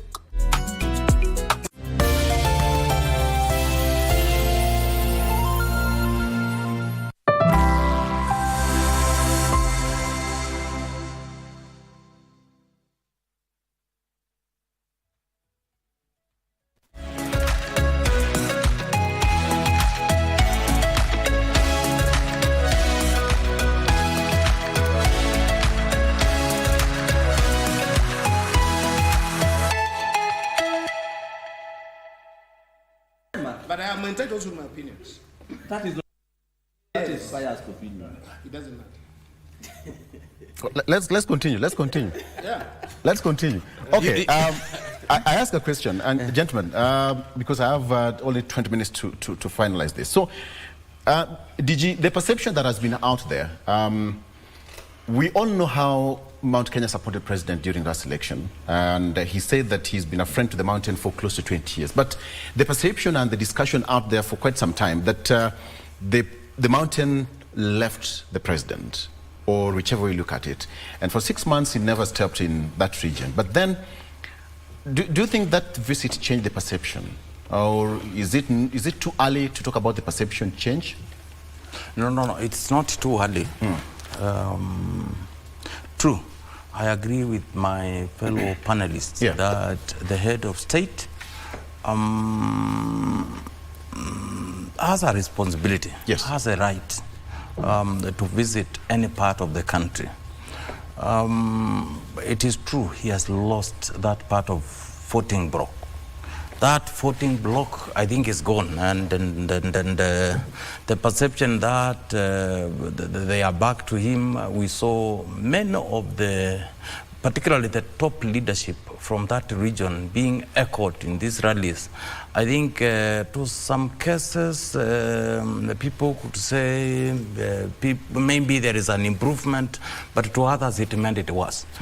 Now, in politics, you look at, there is a kind of unwritten law we follow.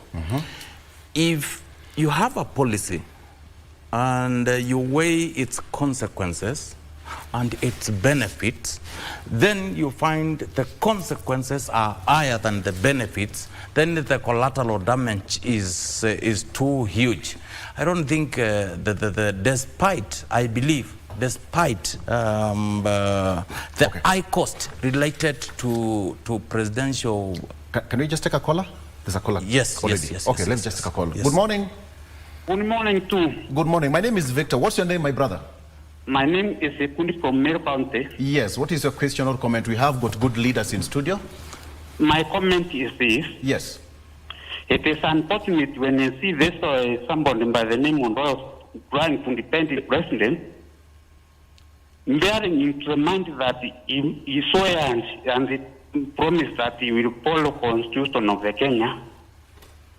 And most of things that he is doing currently, they are the ones which make Gen Z to protest on 25th June. Reason being, in our constitution, there is no way you can support the president so that he can love in development on your areas. That's kind of ideology that he is trying to create. The fact is that our constitution clearly stipulates on how you can get development in any region of this Kenya. Yes. It is defined as per the constitution. So other hundred of nations are ways of seeing so that you can praise the president so that you can get development. Those things used to happen when we had no new constitution of 2010. Those are things which used to happen during times of Moi. Hello. Right. Thank you. Thank you. All right, that's a caller from Meru. Asante sana. That's Nathan from Meru. DJ, continue. So, you've based on what you said about. Yes. Meaning, actually, in some areas it could have maybe improved, and in many areas it meant it was. So my take is it did not make any positive impact on the part of this administration, despite huge resources that are attributed to any president. Doesn't matter whether it is Ruto or it is you, Victor, and you are the head of state. Moving head of state from point A to B has a lot of costs associated to that. So despite all that costs, I don't think it made the case better for this administration. I'm sorry. And my hypothesis is drawn from the many heckling that we saw in various places wherever they went, and also the reaction after the president left. You know, people could come, they listen, and maybe you could see some stations interviewing people to see at least gauge their feeling, their view of the government after it came and left.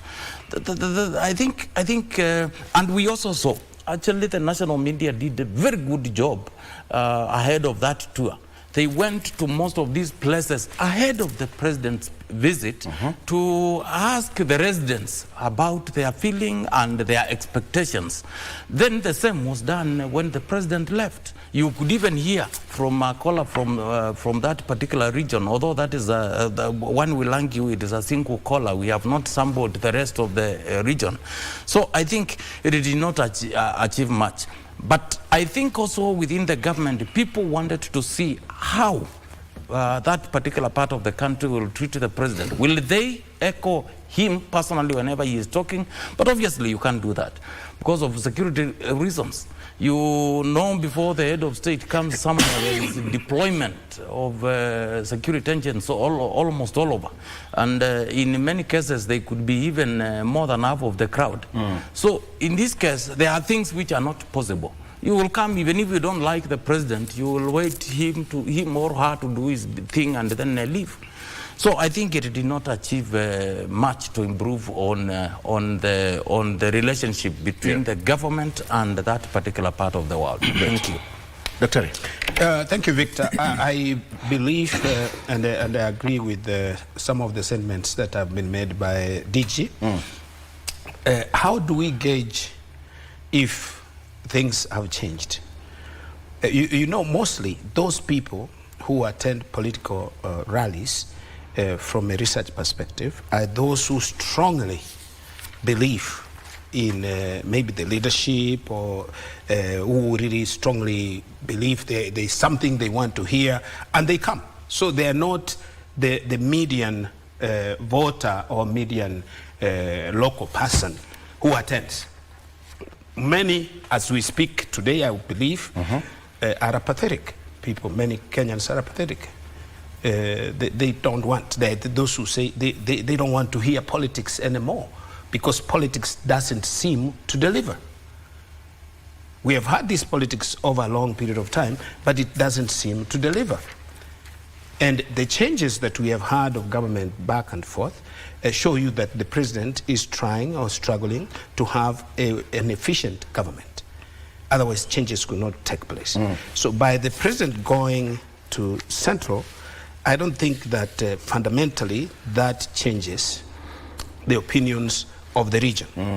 But we are yet to see, because after he has visited, then perhaps opinion polls will be done, and then people will get evidence on what has actually happened. Because in any event, what do the people of Kenya need? Delivery to the entire country is what's required. Another caller, kindly. Okay, go ahead. Isaac from Mombasa. Good morning, Isaac. Good morning, sir. Mambo How are vipi? you, Victor? Salama nashukuru. What's your question or comment? I have a comment. Yes. When they say the president akuvisit mahali hakuji na kitu, hakuna maana akuje mahali. Let us take Western Kenya, Western part of Kenya, because I come from Western part of Kenya. Ukilinganisha Uhuru Kenyatta, uongozi wa Uhuru Kenyatta wa miaka 10, nini project yenye alifanya Western ni moja. Hiyo barabara kutoka Webuye tu Kitale, hiyo peke yake. Haya, ukilinganisha na nini zenye William Ruto amefanya nini Western, penye amekuwa anashinda akienda Western, unapata kuna development nyingi zenye ame-initiate, zenye ziko ongoing kwa hizi miaka 2. So president kutembelea mahali, sometimes anajua landscaping yake, anajua development nini state ya place. So president si eti akikuja ni showing off, lakini kuna vitu anaangalia mwenyewe kwa ground kushinda kuambiwa na viongozi. Sometimes hata kiongozi mnaweza kuwa na yeye anaweza ambia president kuna shida fulani, lakini president hawezi amini, but president akikuja anaona. So for me, William Ruto kutembea Kenya, wacha aendelee tu kutembea Kenya. Kwa story ya nini ya kucontribute kanisa. Contribution kwa kanisa wao wanasema ni roho yako. Unaweza hata toa mali yako yote ama utoe kitu chochote kenye unaweza. So you can't manage somebody who contribute kanisani. Thank you. Asante sana. He said that the president should continue doing the tours, and apparently he is very much aware of some of these places that even some of you are not aware of. Right? Na kutoa ni moyo. All right. Go ahead. Now, I was saying that the expectations are delivery across the country. And I think it ties well with the president going all over the country as he goes to ensure. In fact, president said he didn't go for politics in Murima. He went for development. So how do we gauge something else that he didn't go to do? But of course, there was more politics than perhaps the development we are talking about. Yes. But everyone needs investments in development for the future of this nation. Yes. Because leaders will come and go, but the country remains. I had someone, the reason why I'm thinking that perhaps the target was not realized. I had two people yesterday, one saying 5 million people attending the meetings. I don't know how he took the tally to know that those crowds can add up to 5 million, but that's a question for another day. But I also had another person saying that peace and tranquility in the country is paramount. I believe that, I agree. But what I don't agree with is using it as a threat. That you people keep quiet, do not raise your voices, because this is going to cause chaos in the country. Peace is much, much better. We have had this, Victor, when I hear this, actually I know exactly what is likely to follow. That you have a repressive state that will, in the name of peace and security, represses its population. I hope we are not going there. We did that in the late 80s, 90s, we did all that. It didn't work well for us. Development stalled. We concentrated on fortifying the state and forgot about development. I think at our stage of development, I would say, as a country today, our focus should be on the key problems or challenges that the country is facing. Unemployment, education for the youth and for the future, the right education, quality and access to education by all. These, among others, are very important issues that we should be addressing as a country. Even that piece, we can address it through the school system. All right. The perception change? Will it change the political landscape moving forward? Definitely, definitely. Yes. I told you in my opening remarks that when the president was planning to go to the mountain, I was nervous. That is not like me. But when he went and came back, I was very impressed. I have had people trying to find excuses to explain why the president managed to go to Central amid ululations, amid praises, and amid song and dance. And this is the reason why there was a lot of business, to an extent that when the king of Wamunyoro went to a church in Mwiki, he had to hire goons to attack him so that the president can be blamed. But nevertheless, let's start one thing. No. Please, your time will come. How do you say that? Don't allow that. Excuse me. No. Mheshimiwa Chairman, Honorable Chair. We will talk about it. We will talk about it. He hired. Please withdraw that. Why are you saying the president hired people who... No, we have not said so. You have said. No, we have not said so. So let me finish. Please you will handle that later. Please withdraw that. Yeah, I don't care if you are annoyed, but I will give you time to talk about it. It's not being... So let's go on.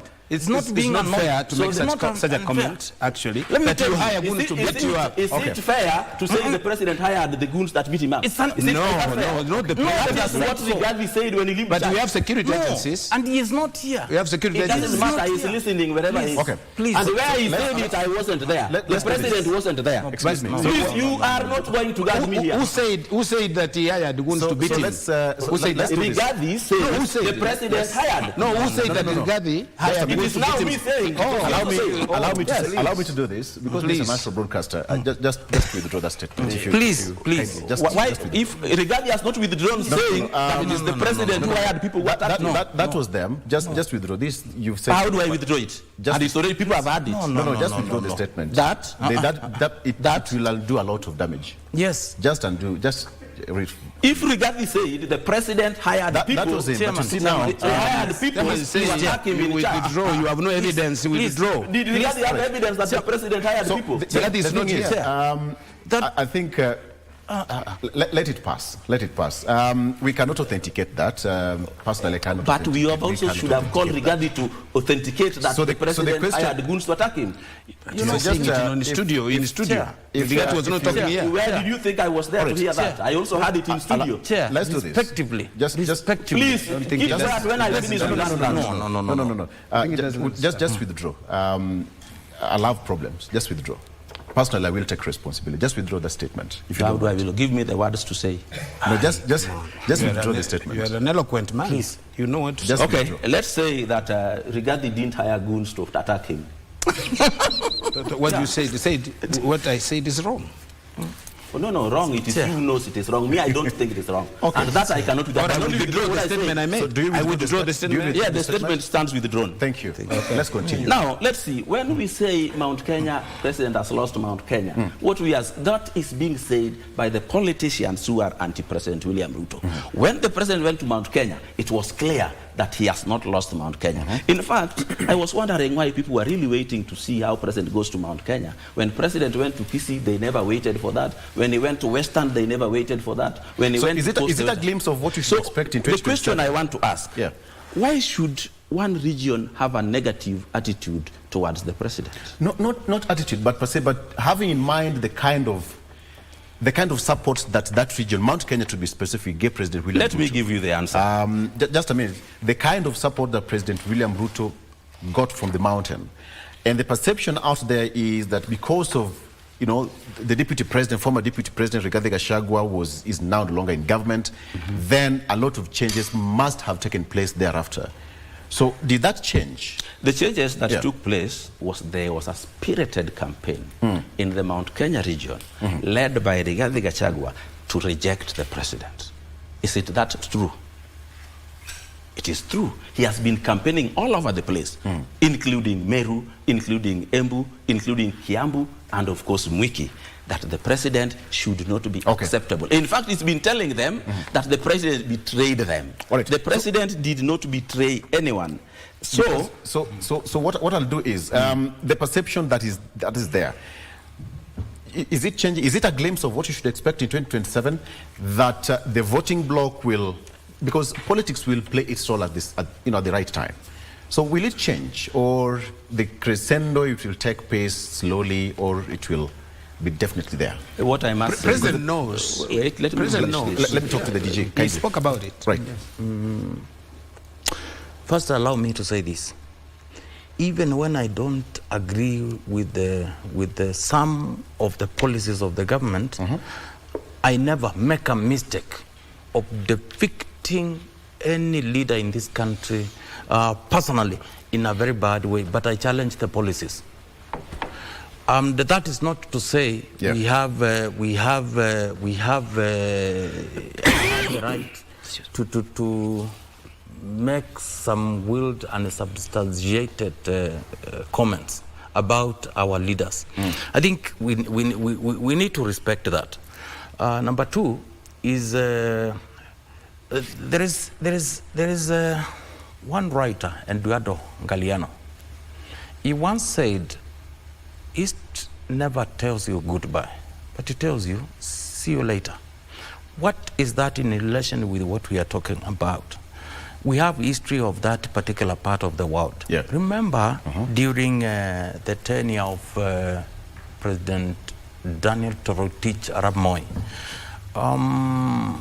he went to an extent of even giving the late Kanu Secretary General a small piece of area to contest, but they still overwhelmingly rejected Kamodo. This is a region that we will say civilization, education, Christianity started from that part of the world. Yeah. They know a lot about themselves. This is a community that is deeply in business. They participate hugely in economic development of this country. What does that one mean to leadership of this country? Any policy that is anti what they do, they will notice very fast, and they will speak out so fast. I don't think, irrespective of what the government does, unless they change their policies, unless they truly become inclusive, as opposed to what we are seeing currently, I think there is not much that is likely to change ahead of the next general election. I will also add this: there is a perception that those who are now joining the government, they are coming to replace others. We are seeing even an attempt to remove the Speaker of the National Assembly. We are also seeing an attempt to create a certain position so that you dilute the position of Chief Cabinet Secretary. You know, this perception, it could be perception, but it must be added well so that Kenyans can see, so that Kenyans can see the inclusion of other leaders from whichever political formation is not coming to replace someone else, but is an undertaking to ensure we have national cohesion, national inclusivity, and we also be fair when it comes to development. The budgets to implement development are done in Parliament, National Parliament, whether Senate or National Assembly, but over 90% is National Assembly. So we need to communicate. We need to include leaders from this part of the world so that nobody is seen to be excluded or being replaced. Okay. Yes. Dr. Because of time, just 30 seconds if you can. Okay. I agree with inclusivity, and inclusivity must be seen to be done. And I see that there are people not satisfied that they are included in government, and I think government has kept quiet. I don't want to mention names. Secondly, professionalization of public service is very critical to our country, and it should be done now. Actually, should have been done yesterday. You read from the newspaper about jobs is here. Nation headline, state jobs for those with godfathers. Yeah. Let me tell you that it is sad as a political scientist, it's very sad. I look at administrative systems since independence, how we were actually geared towards reforming our administration to make it amenable to development, because to the challenges the country was facing. Yeah. As we are today, we are thinking politics all the time. We have even emasculated the powers of the Public Service Commission. And we get in our country people, children of who is who, employed in public service. They have no interest, perhaps they have no background, they will not commit, they are not patriotic to the country. And those are the ones that are going to handle civil service affairs in the future. Okay. It's a very sad situation in our country, but it can be corrected. And I hope those who are supposed to take action are listening. Thank you. All right. Oide. I think what I have to say is to the media in general, let's be patriotic and let's be fair in reporting. I told you that there was a newspaper in this country who had a headline reading "A lying president" and put photo of Raila Odinga and said a greedy watchdog and put the former PS for broadcasting and called him a condemned tyrant and put the picture of Governor Nairobi and called him a garbage governor. What is a closing remark? So let us be fair in how we call people names. Let us be fair in how we report. I can tell you for free that in the last 6 months, this particular newspaper has not had a single headline pro-government or pro-the president. It can't be that however bad you are, there is nothing positive about you that is worth. Is there hope for this country? The hope for this country must be done by politicians and the media coming together to show the people the direction to development. All right, thank you. So there's some feedbacks here very quickly. Based on what you've discussed, Kenyans actually sent messages, and let me just take 3 of them. One is called Jacob. Hi, my name is Job Wakoli from Bungoma. The president is the CEO of the country. He is a symbol of national unity. So just like a good father should walk around and see how his family is doing, it is good for our brothers in Turkana, Taita Taveta, to wait, Bungoma and other areas. To also feel the presidency. Waswahili walisema mgeni njo mwenyeji apone. The 1 week, another 1 week engagement with the people was good. At least the president can now read what the people want. As at now, the people are still agitated. This is Laban Kirui from Litein. Finally, there is another one here who says that there's a 2. This is for you. Ajet Makod Cliff says that, morning Victor, I watched a bit of the morning talk with Machakos Deputy Governor and others. A nice one. Thank you for the gentleman. Finally, this one's from Douglas Mutinda who says, ambia DG sisi watu wa Masaku tumesema wanafanya kazi poa. Are we done with that? Thank you so much. I can say something. By then they are friends. I can say something. They are friends.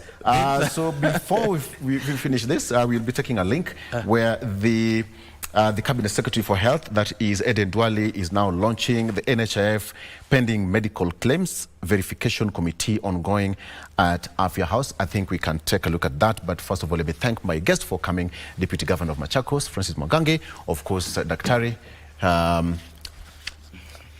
All right, let me take that. And Odoyo Widi, thank you so much for joining me, gentlemen. Asante sana. Let's go to Afya House straight. For the payment made to services not provided.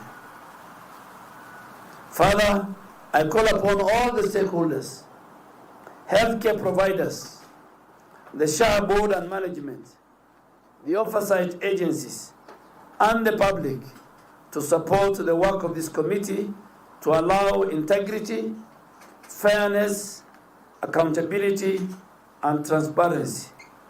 Thank you all, and may God bless you as you undertake this very, very important national duty to make sure that all of us sitting together here, we care about the prosperity of our nation, and the prosperity of our nation is in providing a very good health care to every citizen.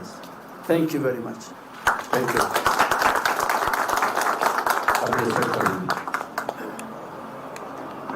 before you take your leave, Cabinet Secretary, I want to ask the chair of the task force to come on this other side to acknowledge and appreciate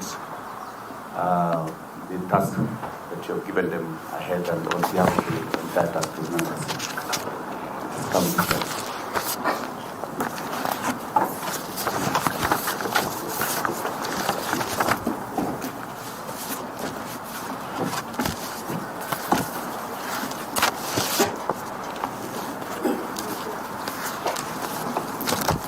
Does it notice?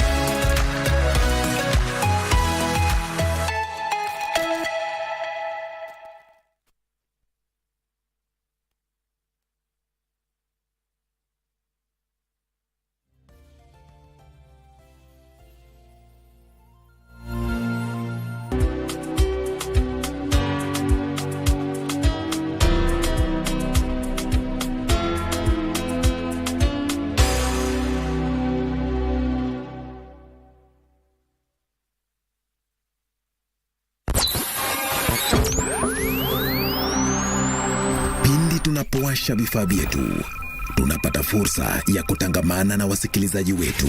Karibu sana thĩinĩ wa tabarĩra ya Rwiga. Tunapeperusha utangazaji uliobobea katika habari, ni ũndũ wa macio na mangĩ maingĩ, burudani, ni harĩa tũkoragwo tũkĩigua nyĩmbo mwaki nyĩmbo hot, na hamasisho la kiroho. Usiachwe nyuma. Jiunge nasi kwa safari ya kufana katika 99.5 FM. Soro FM.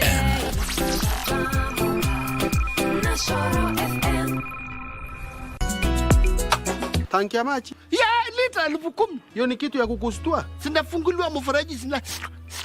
Kwani unakuja kupiga dawa ya kunguni ama dawa ya panya unakuja kuweka? Dawa ya kunguni napigwa na nyundo mama Kayai. Wewe na hii nywele yako inakuashia nini? You have an angular face. Unataka nishike moso tu. Your nose pop. Ugwachana na lecho jangu wewe. Si nilikuwa tu naangalia. Hii imetoka nimesota. Amelika na kumesota. Ukiangalia yule mnyanakaa lovely site kushinda mwingine ni mkane. Hata ukikaa chini bado umesimama. Tunaona ukiniangalia lakini unaangalia chini. Wewe nani wewe? What are these manze?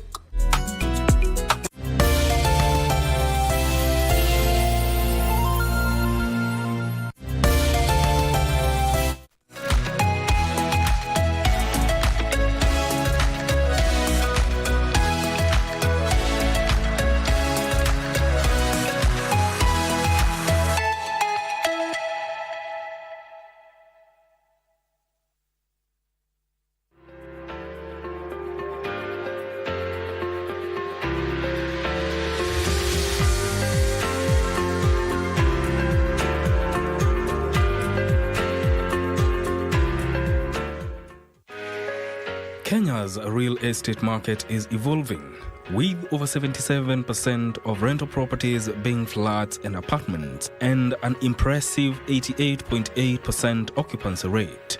The demand for housing has never been higher. But what's driving these trends? And how do regional disparities shape rental prices and investment opportunities? I think a lot has brought growth into the Kenyan real estate sector over the past few years. I think there's been steady growth since 2016. 2016 was, I think, the year when there was the best performance in the real estate sector.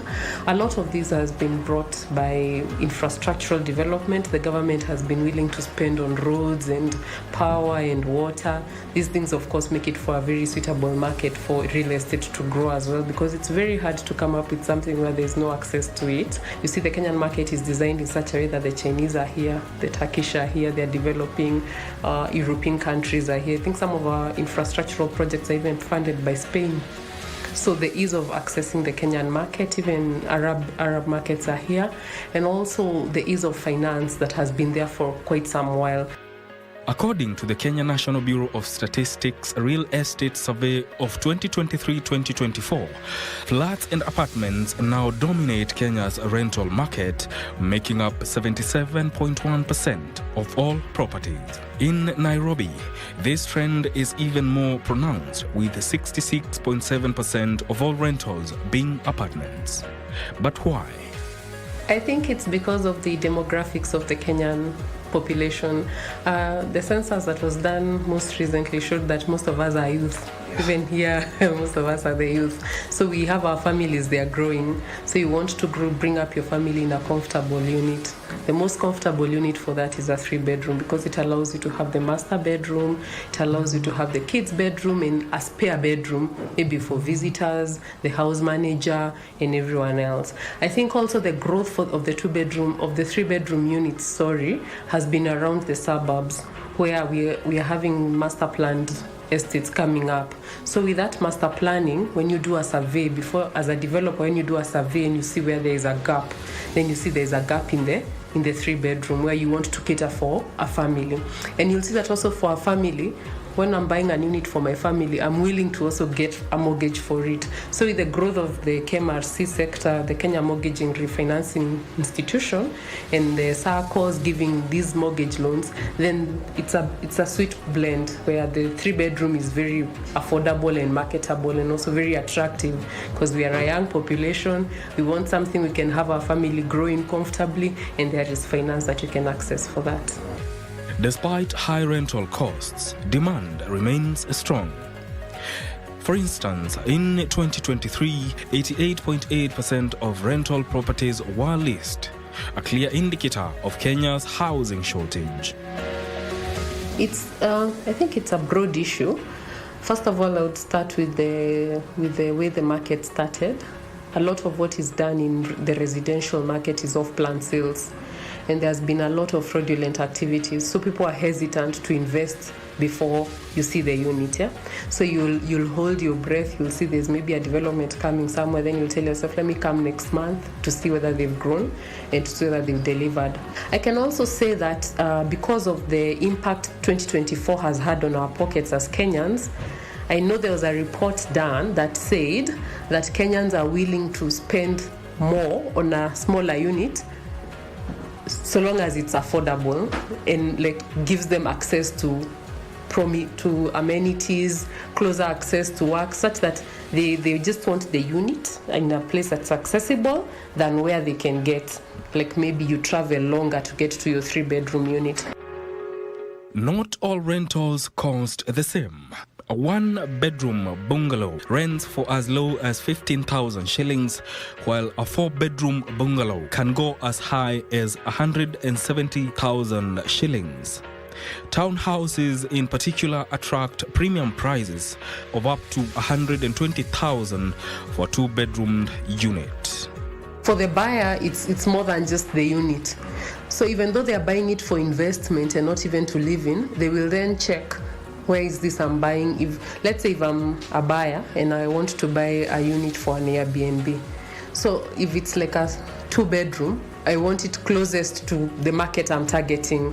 So I'll go closer to the market than further away. So maybe if there's a 2-bedroom that's bigger, but it's further away from the market I'm targeting, I will still angle towards the one that's closer, just because it brings people easily to your apartment, So there are a lot of factors that people consider. And when you're looking at something like a 3-bedroom unit, it's a family unit. It's wholly a family unit. You don't buy a 3-bedroom unit, then use it as an Airbnb. It's very complicated to do that because of even the space, yeah? So it's something someone has to make an emotional decision about. And when they're making that emotional decision, they have to consider their family, their work, everything has to be considered, and overall the affordability of the unit. Yeah. For investors, rental yields matter. Bedsitters and studio apartments record the lowest yield at just 2.2%, while I worked last. From IBC, I joined Migori County as a member of the Public Service Board. Mr. Chairman, in summary, what I want to say about Public Service Board, I was exposed to the whole amphitheater of human resource in Migori Public Service Board, because some of the duties, just in summary,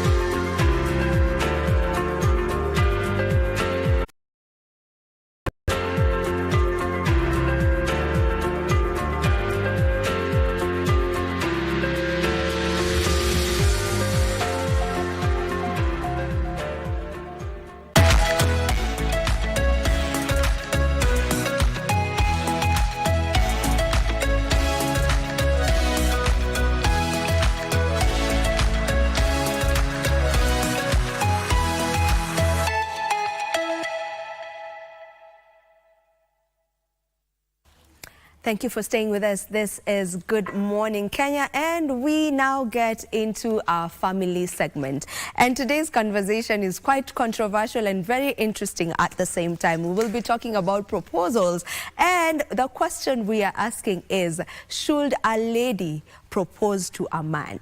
You know, as a lady, would you be open to going down on one knee to propose to your boyfriend? And if you are a man, would you be open to your lady proposing marriage to you? That is the question we are asking today. And remember, our phone lines will be open within no time. You can get to talk to us. We have a WhatsApp line, and that is 0716-103-301. You can send your opinions on WhatsApp. You can get to call us if you want. You can do a video of yourself asking your question or commenting. We are open to that. The number is 0716-103-301. Let's get this show on the road. I have with me two ladies who are here to help us talk about this topic. On my immediate right, she's not new to our screens. That is Pastor Pearl Blessing. She is the director, Star with Pearl. Welcome to the program. Thank you. All right, and we have Nelly Mutai. Nelly Mutai is a multimedia creative and actress. Welcome to the show, Nelly. Thank you. All right, let's have this topic. It's an interesting one. I wish we had a gentleman on set, but today we decided let's just have the ladies and then the gentleman will call in. Okay. So let's first begin with the question. Just, it's a yes or no answer. Would you propose marriage to a man? No. Okay. Would you propose marriage to a man? I had no. I had no. I had no. Why not, though? Okay. There's nothing wrong with proposing. It is not a sin. Let's go, even biblically, there's nothing that we can say it is a sin to propose to a man, even culturally, but morally. We know we are Africans. You know, we have modern days where we are today that we can say that nowadays we can say that things have changed and everybody can do it. We've been dating for long and we think time has come. Maybe you're not proactive. I arise and do it. That is something that can be said is done, but naturally it doesn't sound good. And you just imagine.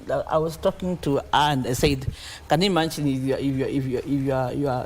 your father knows that his son is being proposed by a woman? It's like that woman is weak. Is a weak man.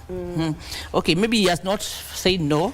He has not relate to propose, but you have taken it like, you are too late. Can I come in? Yeah. So it depends on how you take, but it is not a sin. There's nothing wrong with it. You cannot say that this is prohibited by any kind of law. It is not prohibited, but that emotional. Gender roles that are there. According to me, that's my view. Nelly, why would you not do it? You know, for you actually said it's a hard no. Like it's an outright no. Why not? So for me, the act of a man going on his knees to propose is a message that I am willing to protect you, to provide for you, to lead you, you know. So I feel if a woman does it, then she's declaring that she is open to be a man in that relationship. That's why it's a hard no for me. I feel like as much as I am a modern woman, I am very much open to, you know, equal rights, you know, women doing things, leading and things like that. But when it comes to this marriage setup, I am very, very, very African and cultural. It gives protection, kind of. It does. But now, just as you've said, I mean, we live in modern times now. Yeah. Dynamics have changed. Yes. So a lady, you know, we're talking about equality and equity, left, right, center, especially women. We're like, yeah, we need equal rights. I know. So why is it when it comes to such a role, you know, in proposing and whatnot, why is it becoming difficult? Because I mean, if we want to be equal in everything, and it's a relationship, so I can as well decide it's time for us to get married, so I can go down on my knees. Let me refer. Let's say, for example, there's a case usually used in the Bible. There, a woman is like proposed to a man, and usually people say that the mother-in-law is the one who even taught her how to go and tune that man, kind of like it was. In fact, that was not a relationship that was on. You know, not like this one of dating. You have been dating, you are in a relationship, then you propose. But this one there was nothing at all. There was nothing at all. Yeah. So this woman, what she did, she was told by the mother-in-law to go and cover his feet when he is drunk and lie there. Then when he wakes up, you know what this means. So we usually told that whoever finds a wife finds a good thing and finds favor before the Lord. And a woman should position herself to be found. So this woman positioned herself to be found. It would appear like a proposal, of course, because it's like you're not looking at you, like you don't see me. So she came and lied and covered the feet and lied there. So when she lied there, then that is exactly what happened. And of course, Boaz took the lead, and it went up to, it was a normal marriage. But she took the woman started. So people will say, even Boaz, the wife of Boaz, proposed, and she like was tuning the man. So I don't know how people will take it, but for me, naturally and culturally, there is a question mark. Yes. Yeah. So what you're saying, you can throw hints. Yeah. Like you can put yourself out there and throw the hints, like I think it's time and whatever, but not really taking that step to proposing. Not only hints, I feel like it's something that people can have a conversation about. If you've been dating someone maybe 2 years, 3 years, 5 years, and the man is not bringing up marriage, I feel like it's very okay to bring the conversation on the table. Like, when are we getting married? Is marriage something that you're open to? This is something that, and I feel like people should have this conversation way earlier into a relationship. But it's something that you can have a conversation about. But the actual act of going down on your knee, what if he says no? How will I live with myself? Yeah, I can only imagine, you know, as a lady, you've asked that question and the guy says no, then what? But I think there should be preparation. I don't think you can just do it. Because those people who have ever tried to go on their knees, you find that they look for friends, like how you plan a proposal. And maybe it is the woman doesn't know, your friends know, you may go even to Mombasa, prepare something and play a game, and you come and do it, okay? So imagine the woman does all that. And maybe this guy was playing around. Yeah. It is better when a woman says no. It appears like normal for a woman to say no. Yeah. But imagine if he says no. Yeah. I actually had asked my fellow colleagues in the morning, you know, that's Victor, Mike, and Hashim. So for Victor, he was kind of skeptical, but I know it's a no for him because the way I know him, as the low man that he is, it's a no for him, you know. But for Mike said outrightly, it's a no. For Hashim said, you know, we live in modern times, so I mean, why not? I think I'd be open to it. So 3, you know, 2 out of 3 said no, 1 said yes. So it's a possibility. There are men out here who really wouldn't mind. And then I asked Mike, you know, for him it's a no, yes. But this lady has said, has come and proposed, and for him it's an outright no. So what happens after that? And he said, relationship in Asia. So I'm like, you know, men, what they like is that they have some kind of ego. They want to remain on the top. And not the people say that the man is the head and the woman is the neck. Even we are told that the woman should respect the man and the man should love the wife. So you find there's always, she's like in a position where he's low. So when you find that this woman has become stronger than me to the extent of proposing to me, you may have a second thought. But I think it depends on the upbringing. Yeah.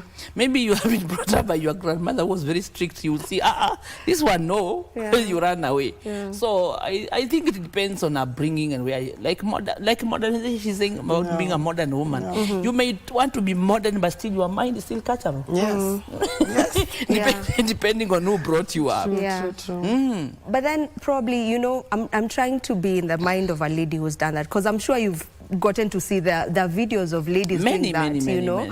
But then again, there's also content nowadays, so you're not sure if it's really real that they're proposing to their man or it's just content creation, you know. But then, you know, before a lady gets to that point, of course, this is a man they love, right? They've been in a relationship and they feel like this is the right man for me. Yeah. You know, every box maybe just checks. It's just that this man is taking too long. You know, now maybe they've gotten to talk about marriage, because I doubt if you can just propose if you've never even talked about marriage. You don't know if this man is up for marriage. So what is the problem if I feel we've dated 3 years, come on, and we know what we are dating towards. We have a plan, we have a goal, and the goal is marriage. So if you're taking too long, why can't I just pose the question? And I also think if someone has dated you for 3 years and is not saying anything, of course you may go down and of course choose to propose. But also it's taking a lot of time. You know, let me tell you, there's a biological clock. Time is not waiting for you because you are still thinking, you are checking and checking whether she's brown or white or whatever it is. Time is going. So at this time, maybe if the dating was for 1 year, you should be having a child. And you are still dating for the 3rd year and 5th year. And maybe at last you will say, I think I was still thinking. That's a waste of time, value. There's actually something that Nelly had mentioned off camera, whereby, you know, you'll see a couple, they've been in a relationship, not marriage, they've been dating for like 3 years, 4 years, but then they break up and the man meets another lady, and within a year, they've married the lady. Exactly. You know, this is what I was thinking. Yeah. The act of a woman going down on her knee and proposing is an act of desperation. There's no other word. Because let me tell you, if a man knows that he wants to be with you, he knows. It can take him 3 months, even 1 month, a year, but he knows, like, this is the person I choose. I choose Vivian. I want to be with her. I want to settle with her.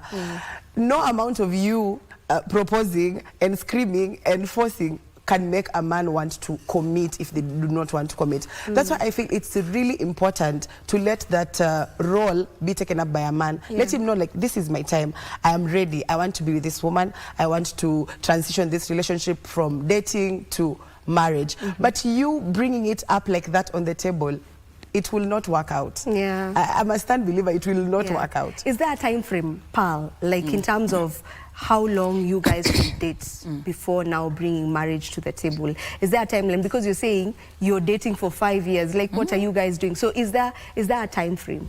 You know, real dating is when you are not. We know nowadays people say are dating, but they are living together. They call it moving on. They move in. They are living together, but they are not married. We call it playing house. You are being wasted because when you are in that relationship and you are living with him, you cannot have another man. You cannot have another woman. So you are bound. But you're bound with nothing. There's no value in what you are doing, and you are wasting time. And the time is moving. And now with that, you say, okay, when we make decision to get married, we'll have children. And time is still going on. Then 5, you wake up and you are together. And you think you are still together, but you're not married. He goes out there and finds someone he can marry. I tell you, you'll be shocked. Then why are you wasting your time? I think there should be a time frame, like, you tell yourself, okay, if this relationship I'm in within a year or 2 is not coming to marriage, I should not. Its time is value. I should drop and move on. Because why should you waste your time? Then you are waiting for him to say. He's not saying anything. So maybe he's comfortable in living like that. And he has a free wife. He has not paying dowry. So it becomes like freedom for him.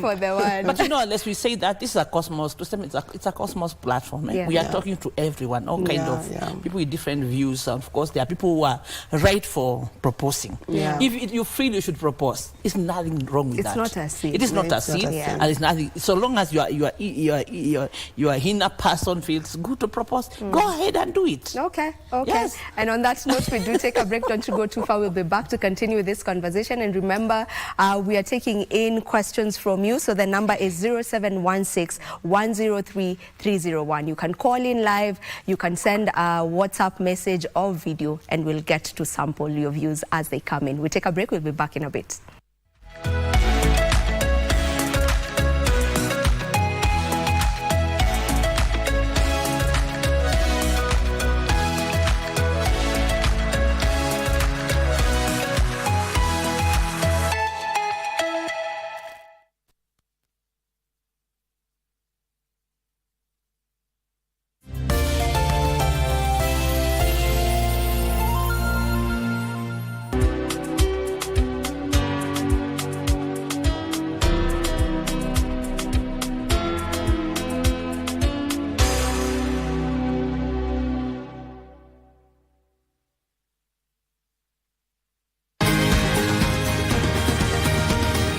Wellness is important in our daily lives so that instead of just surviving, we should be thriving. Ways to prevent a stroke or heart attack is for you to know what conditions you have by regular checkup. People don't know they have hypertension. People don't know they have diabetes. I was pre-diabetic. I was afraid of getting lifestyle diseases because I come from a family that has lifestyle diseases. How do you know if your cough is due to a serious condition? We'll have some answers. Stay well and strive to make every day a healthy day.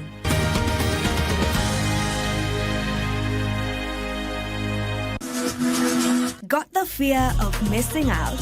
Want to keep up with all the latest entertainment news and latest celebrity gossip? From the latest rumors to popping events to the newest fashion trends, here is where you get all the tea or juice when it comes to entertainment, and you get it served on time. All that and so much more on Grapevine every single Monday from 10 p.m. and a rerun every Tuesday from 2 p.m. only on KBC Channel 1. Remember, if you did not see it on Grapevine, then it most probably never happened.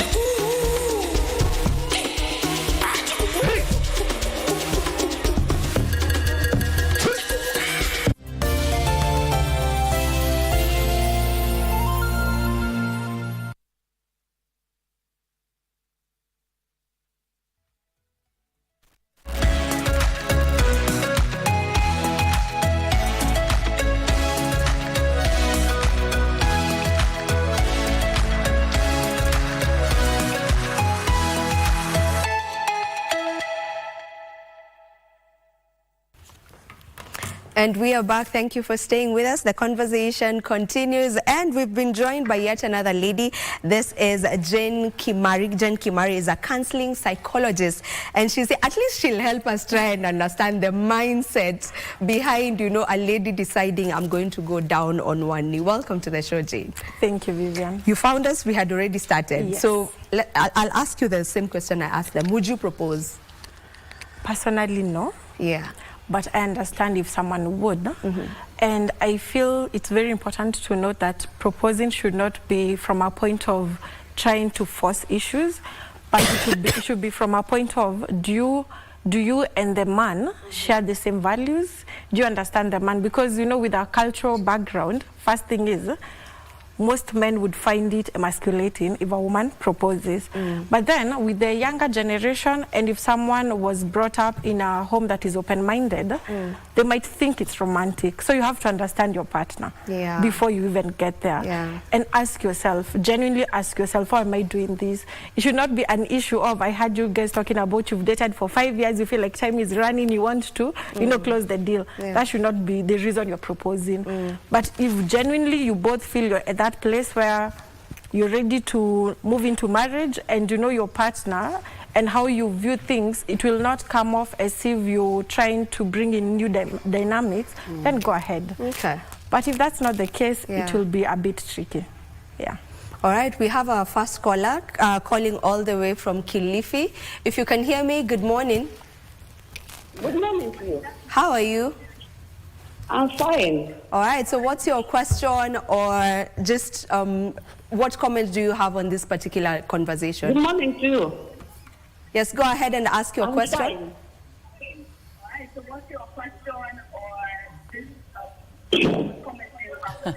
I just want to contribute to the topic we are discussing about proposing. Yes. To me, I say no for a lady. Yeah. Why? Yeah, I say no because according to our tradition, a lady should not go ahead to seek for marriage.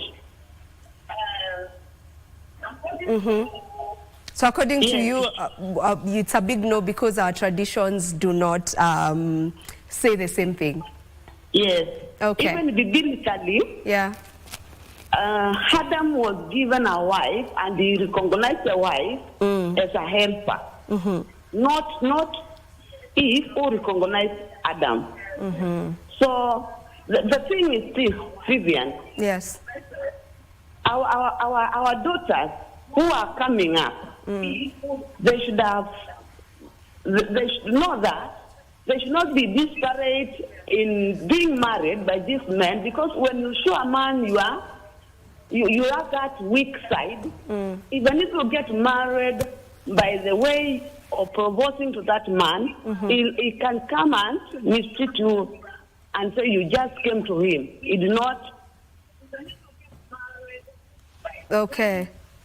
I hear you, Martha. Thank you so much for your contribution. You've heard what Martha said. Yes. Yeah. You know, when you do that, sometimes it as they say, itakuramba, because you know, like the man you will sound cheap. according to what she's saying, that's what she's putting across. Like the man won't really value you as much because they'll be like, you're the one who asked me to. You asked for marriage. I wasn't really for it. Yeah. Yeah. Let me respond to what she said. Something she said that was very vocal. That maybe they sat down and they discussed. Yeah. And you have known that now he can propose anytime, so you choose to propose.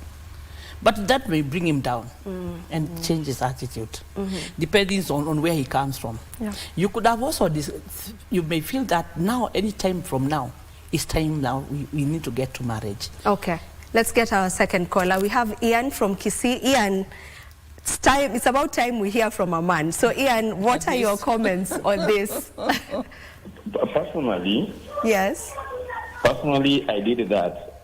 I proposed a lady on my knees. Lakini aliniruka. Okay. Yeah, I did everything. Personally, I can discourage whoever is going to propose any lady or a lady proposing a man on knees. So you went on your knee and proposed to this lady and they said, apana. She accepted. Ule ujinga wa Kisii vile mimi ni Mkisii, I bought a car for her. Yeah. After buying her car, kumbe she was after the car. Ulimnunulia mpaka gari. Wow. Nikamnunulia gari.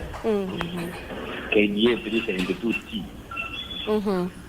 How long had you guys been how long had you, yeah? Like 2 years. How you had been in a relationship for 2 years? For 2 years, yeah. Had you talked about marriage? Like unajua pia unaweza kuwa tu ulimshtua yako anajua kama mnaelekea marriage. Sharing over that. Yeah. No, wacha niseme niko na sura personal maybe. That's the reason why I did that. But that's the reality. You know, these people with the sura personal, this what wanna take advantage of us. But listen, Ian. After buying that, after buying a vehicle for her, from there akaniruka. Now, Ian, that's how yes. Wewe mwenyewe, if a lady proposes to you, would it be something you're open to? Wewe mwenyewe, if a lady proposes to you, is it something that uko sawa nayo ama what's your take on a lady proposing to you? Inaisha ikimbilia sana na ni yangu yote mbili. Unaweza kimbia? naweza kukubali sana. Oh, unakubali. Oh, thank you. All right, that's if she proposes you, be much sure that that person loves you. Okay. Yeah, kabisa. But if you propose a girl, anakuangalia na tu anaona hii sura hata kutembea nayo kwa barabara ni ngumu. Ian, we might need a picture of you at this point. Kwa sababu surely ni kama utarecord video ututumie kwa WhatsApp number because you're really putting yourself down and I don't know why. But that is the reality. Yeah. But anyway, thank you so much for your contribution. There's that perspective where he says, for a woman to come and propose, for sure this woman loves you. So there's that other perspective of, for a man that feel, okay, actually yes, because this woman really loves me. What's your take? Like I mentioned, it depends with the man's views, the personal views, because most of us here have argued from the cultural view, which is, you know, we know men have been positioned to be the initiators. But then when now it comes to the personal beliefs, if someone doesn't have a problem with it, then it could work. Like for the gentleman, for him, he would view it as a true sign of, you know, love. Yeah. If someone can put themselves out there like that. So it depends. It's really context-based. You have to understand who your partner is. And also, even yourself, you have to understand why you're doing it and for you not to attach your self-worth on the outcome. Whether you're told yes or no, it should not, like if it's a no, it should not damage your self-image. And also feel he's speaking from the point of his proposed before and he was rejected. So of course he has a barrier. So if a lady proposes, then because he's open. And I feel like Ian is also ready to commit. He's ready for marriage. There's that aspect. I feel like he's ready. He really wants it. It didn't crush him. It didn't crush him. Someone can do that and you say, I don't want to see any woman around me. It crushes you inside. But for him, you can still move on. He didn't tell us maybe already he's married to another. I think Ian is single. Because he said he would be open, you know. I want to understand the psychological part of this, you know, being that you're a counseling psychologist, just to try and get the psychological. Okay, we have another caller and then we'll get to that.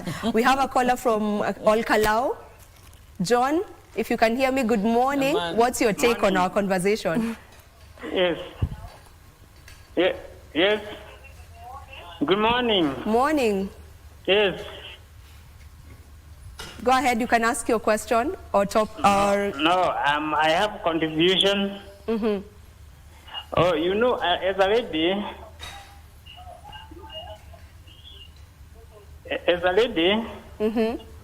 you should marry the man who loves you, not the man you love. Okay. True. Yes. You agree with that? Yeah. But if you love, should be both sides. It's okay. Just ask him whatever question you want to ask. Go ahead, pal. He's saying that you should be married by a man that loves you, not the one you love. Yes. But how? Let's see. Kindly explain further. Yeah, because I don't know how you would be married by someone you don't love. John.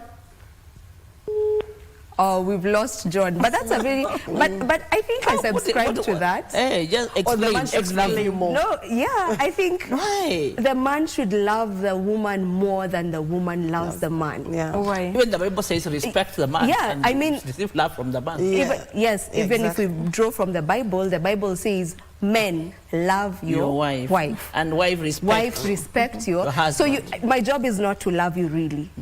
It doesn't mean that I will not love you, but it is not my job to love you. You have the job to love me. So that's why chances of the relationship working itakuwa more if the man loves you more. And then, you know, women are also emotional beings.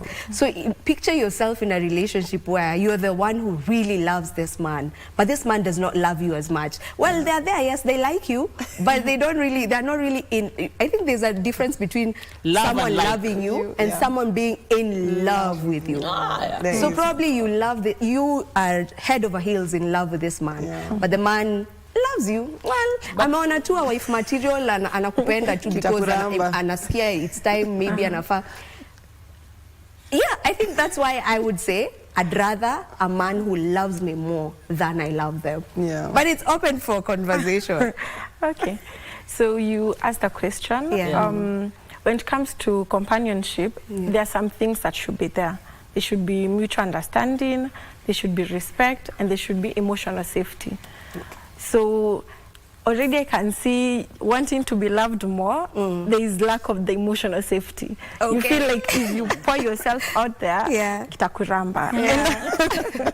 Already that's the wrong place to start, because if genuinely this is where there is compatibility, the emotional safety should be there. You should not be worried, like I should give 20%, then he gives me 80%. You should just be willing to love. Right? Just love, and he loves you, and you meet in the middle, and it's somewhere you feel safe. If the safety is not there, already that's a red flag for you. If the respect is not there, and should be mutual. You know, also people are misguided because we are told we should respect the man and the man to love us. We think the man should not respect us. The respect should be mutual. For sure. Because we've seen couples where the woman is talked down to, and the man thinks it's okay, because as long as he loves the woman, he doesn't have to show her respect. But we are grown, we all have a brain, we are grown-ups in this. The respect should be mutual. Mutual, for sure. And even just the companionship, you should both feel like I've met my partner. That's why I mentioned, if those things are present and you understand each other's views on life and how you view things, you could propose. But then, if there is no mutual understanding on all those things, don't. Okay, we have Willie. Willie from Narok. Willie, or Nelly, sorry. Nelly from Narok. Nelly, if you can hear us, good morning. Good morning. Go ahead, ask your question or give us your contribution. No, I just wanted to say, good morning. Yes. No, I just want to contribute. You're talking about marry a man who loves you, or who loves you more than you love them. So, kwangu, what I think about it is, mwanamke anaweza learn kukupenda. But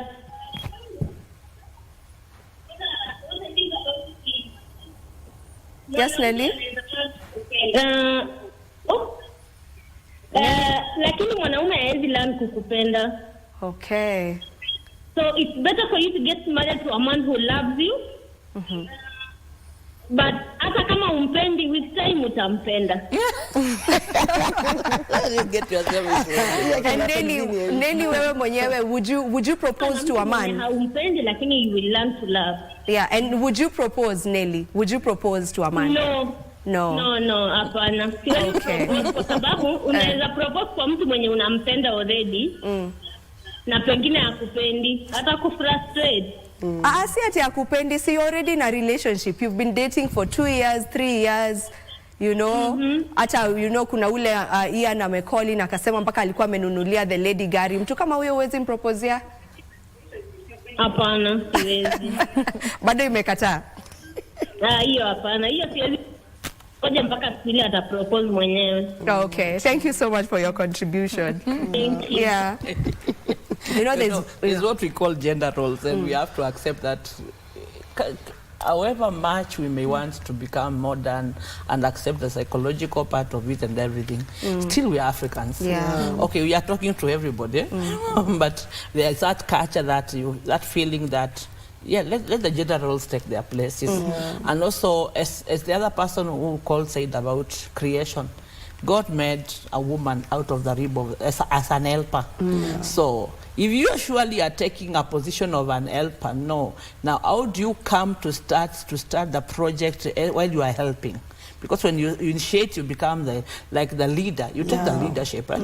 You are taking leadership in it. So it will depend. Like she said, that there must be a discussion. But let me tell you, people in relationship and in dating, they usually have a two mind. Is it this way or is it this way?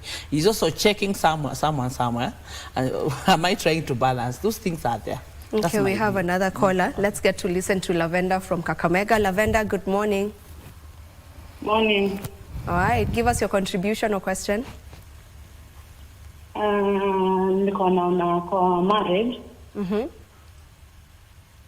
Wacha mwanaume akupende. Hello? Yes, we can hear you. Wacha mwanaume akupende lakini wewe usipende mwanaume. Wow. Sasa hiyo marriage inakuwa vipi kama wewe umpendi jamani? Wacha nikwambie by the way. Niko kwa marriage nyingine. Ambaye nilipenda mwanaume kupita kiasi. Yeah. Imagine hiyo marriage haiwezi. Kwa sababu uelewe huyu mtu anapanga nini ama anafanya nini. To make the matter worse anakudanganya. Enda ushago. Yeah. Enda ushago ile unajipenda keza kwa mama yake, unaeka life ikuwe poa.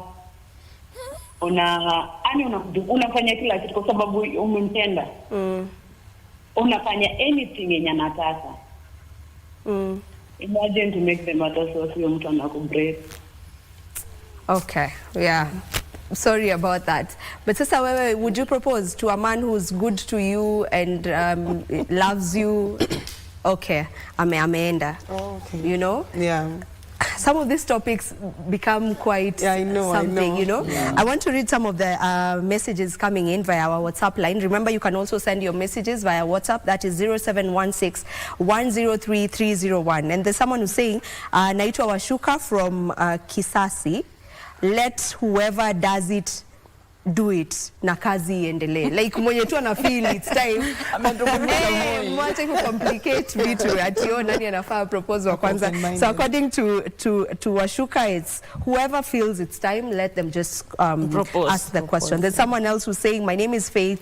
Let's say a woman proposes, for example, when it comes to a time for Rurashio or pre-wedding. In our African setting, will the lady's family now come in to say we want your son's hand in marriage? It's crazy if you think about it. For real. Because it was it's the man who comes to the lady's home and says, I've identified a woman here, I would want this. So what happens now? Yeah. Ama serious kwa siri yenu. Kila mtu anataka kujua. Utalipa dawari sasa. Video evidence he proposed. There's another one who say, good morning, I'm 35 years old. Can I get someone to propose to me? Okay. Is he a man already? He's a man. That's a man. Oh, he's a man. All right. So there's another one here. If that is the case, for a man to love you, let him propose to women, not women propose to men. Yeah. Okay. Another one who says, since my lady rejected my proposal, cause ya sura ni sawa tu mimi pia. That has to be Ian.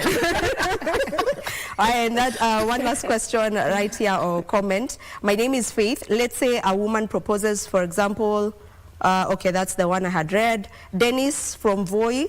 There's nothing inherently wrong for a woman to propose marriage. It's a matter of personal preference and evolving societal norms, and the focus should be on the couple's happiness and shared decision. Yes, that's a good way to understand. Yeah, I'm really impressed by men that are open-minded about it. Yeah, like getting it, hearing from the view of a man, like they're open-minded and they're okay with it.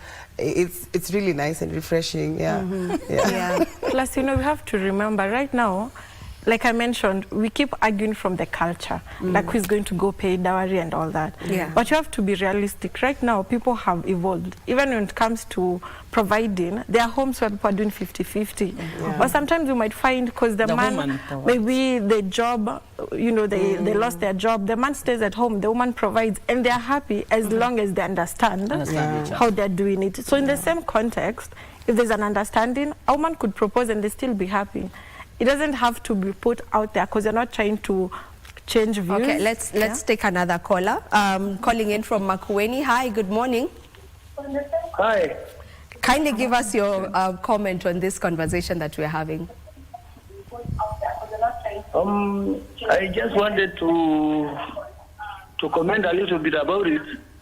You see, the issue here is both should sit down and deliberate on the issues of love. Mm-hmm.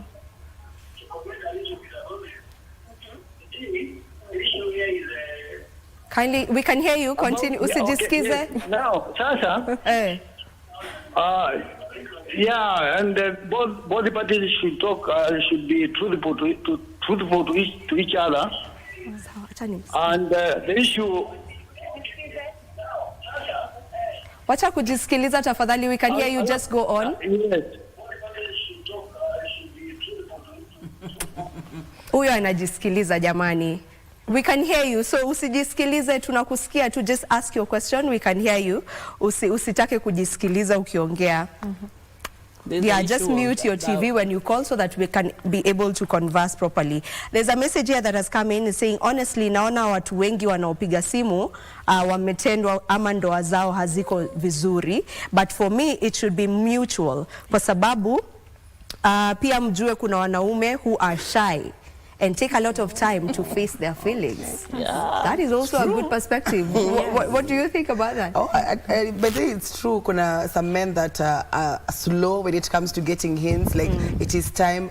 And I also feel like some men also fear commitment. Like he doesn't necessarily doesn't want to marry you, but he's just like afraid of the title. Like now it's marriage. It sounds serious. It's new. So I feel this is where, like I said in earlier, you should have a conversation. Like, let's talk about it. Is marriage something you're open to? Is this something that you want to do? But not taking initiative and asking the person. Yeah. That's what I think. Yeah. Yeah. What's the psychological, idea behind all this? Is there something that explains, a lady coming to a point where now they are proposing, and a man also being open to that, given that that's not our norm really, but times are changing, yes. But just maybe, what's the reason behind all of this? You've noticed right now we're in a space where there's a lot of women empowerment. Yeah. Women are financially independent, they're educated, and they are more prone to make decisions. Before, a woman felt they had to wait and have things come at them, but now women are taking charge. And if a woman is in that space and they meet a man who is open-minded, then that's a good combination, because the man might not, have an issue with being proposed to. Okay. Yeah. There's a caller? Yeah, there's a caller coming in. We have Winnie, sorry. Winnie, good morning. Good morning. I'd like to contribute to today's topic. Go ahead. Okay, for me, what is a woman doing on her knees proposing? She should be on her knees praying or doing something else. So, ladies, please, if men are the most decisive people ever, that's why they have the same football team. It will lose, they'll still go back and support it. That's how decisive they are. They aren't like us. We are the most indecisive, and we can learn to love in the process. So if he isn't proposing, he doesn't want to. That's the fact. And men are not that shy, trust me. When they ask for, what they ask for women, they are quite clear. So women, your needs are supposed to be for praying, and you should work on yourself until you meet the guy who has the guts to ask you. Thank you. Thank you so much, Winnie. Exactly. We say the woman should position to be found. So just position yourself. You can throw hints. But as she said, men are the most decisive people. Which I actually kind of agree to that, because it's very hard to find a man who's not sure. Every decision they make, it's just because they're logical, right? So would you agree that... But maybe she can confirm this. There are people, depending on upbringing, someone who grew up where they were shaken or maybe tortured. You find that they don't know how to make a decision right. So you find that maybe they can be helped. If you find that is like shine, you are the strength. Like you say that most women now are very strong financially, they are educated and that. And a man will love a woman, but it's like, at this strength, where am I going? That's inferiority complex, you see. So you may look at, do I enter or do I not enter? And maybe you feel it is time, it's okay. Yeah. Me, I am not saying yes, but I'm saying we have all. Yeah. So it's a Cosmos platform. Let's talk about everybody, how you feel it. If you feel you should go. Just do it. Yeah, but Nelly, do you believe when a man knows, they know? I do believe when a man knows, they know. Because they're very good at choosing cars. They're very good at sticking to their football teams. They do not wake up today to their Manchester, tomorrow they're Arsenal. They're like Manchester. Okay, Philemon from Burmet. Philemon, good morning. Good morning. What's your take, Philemon?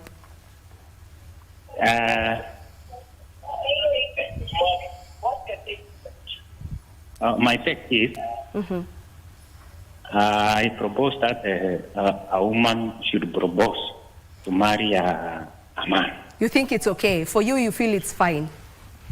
Yeah, it's okay. Yeah? Do you have a reason behind that? Pande yangu, nilipendana na wangu. Okay. Tukakaa for 3 to 4 years. But he wanted not to propose, but I proposed to marry him, to marry her. Yeah. Yeah. Ni vizuri sana kwa mwanaume kumpenda na kumpropose aoe mwanamke rather than mwanamke ampropose mwanaume. Kwa hivyo sijakuelewa, unakubali kuproposiwa by a lady ama unakataa? Because you said yes, but then kwa explanation yako it's like you're saying no. Namkataa ni propose ni moe. Unakataa? Ni propose lakini nampenda kumpropose yeye. Ya kuambie tu alafu uta propose. Okay. I communicate. Yeah. Sawa, asante sana. The other messages that have come in, there are many. Okay. Mtu amesema show inabamba, mimi nilikatiwa na nikaelewa alifanya due diligence, akaona nitachukuliwa. At first nilikuwa na ringa akinishow ananitaka, baadaye akaniambia anataka tuishi pamoja. She has been very respectful, submissive, and life in our marriage is so sweet. It can work, though not for all. Okay. This is one example where the lady huyu kwanza anasema aliona nitachukuliwa. Akaamua yeye mwenyewe, you know. She's going to initiative. I take initiative. There's something I don't want to forget about that Rurasho issue that you said. Do you know there are cultures where it's a woman family that pays the man to marry? Yeah. I think the Hindu. Not even the Hindu. There are many. In the African in fact, the word dowry does not mean that a man comes to pay the family of the lady. Dowry is when the woman's family carries wealth and properties to the man's family. So that when the girl comes, they find something to eat. Yes. So but bride price is when the man pays to the woman's family. But usually say we are paying dowry, but we are not paying dowry. It's bride price. So there's nothing wrong with when they come and say we have come for your son to marry our daughter because they're coming to pay dowry. Look at how realistic that is. You know, if there's someone out there who has that perspective, you can call in and let us know about that. Whereby, as the lady, you guys went and said we want your son's hand in marriage. I would really love to hear that. I don't know that is done in Kenya, but those who pay dowry. That would happen because you know you can't just up and undo culture all at once. So like the man has said, it worked for them. Like in the setup of the home, I don't think he went to his parents and said she approached me. Okay, we have someone from Nyandarua. Kamau, good morning. Morning to you, ladies. Morning. Tueleze, what's your take? Yes.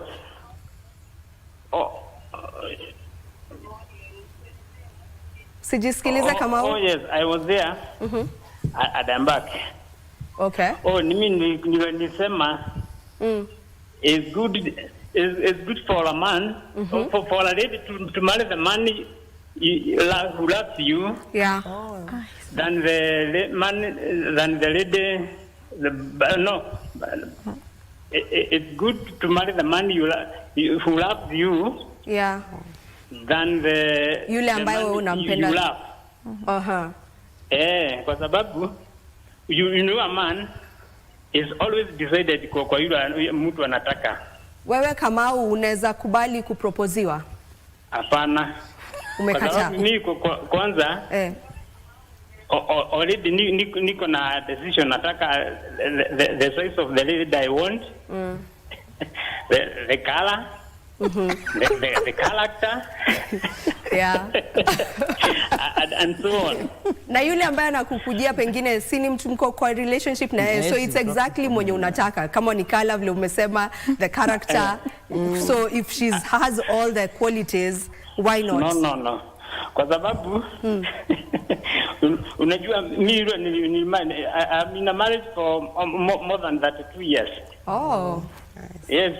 Na yule nilioa kwanza ni hata hatuku date muda mrefu, nilienda direct na kumwambia ndio ati nataka kuoa. Okay.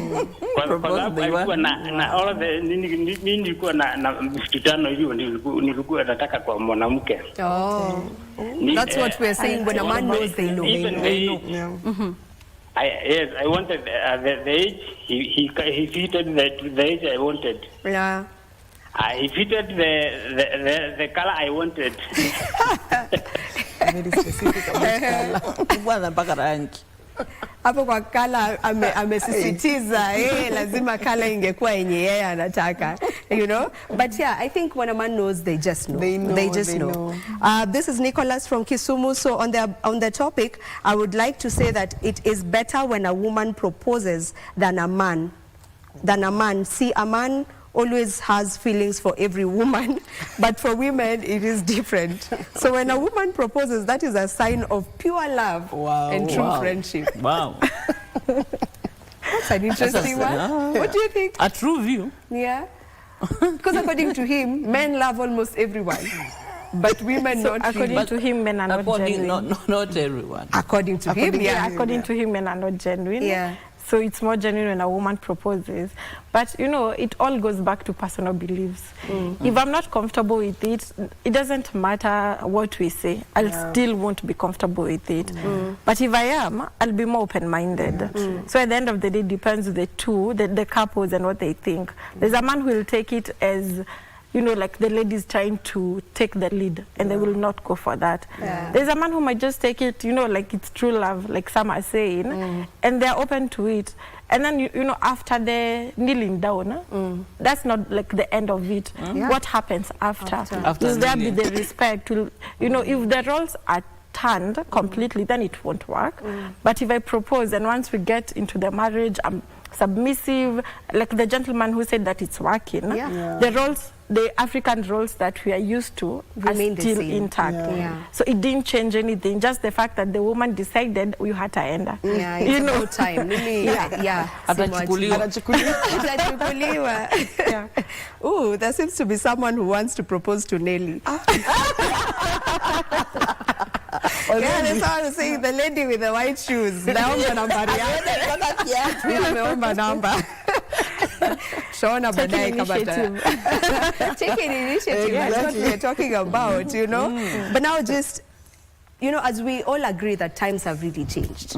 So don't you think communication should be top priority? Because yes, there's this man I love, we've been dating, it's been long, and then there's societal pressure, left, right, center. Oh, Vivian, you're already 30. Kwani, you know, your mom home is like, nataka mjuku jamani, and whatnot. And you know there's this man that you love, and you know for sure this man loves you. Lakini, ha take the step, I guess you just talk to them and let them know that, Vivian. Yes, let's... Oh, okay, let's take this other caller. Njeri from Kericha. Njeri, good morning. Good morning. Tuambie, tuelezee.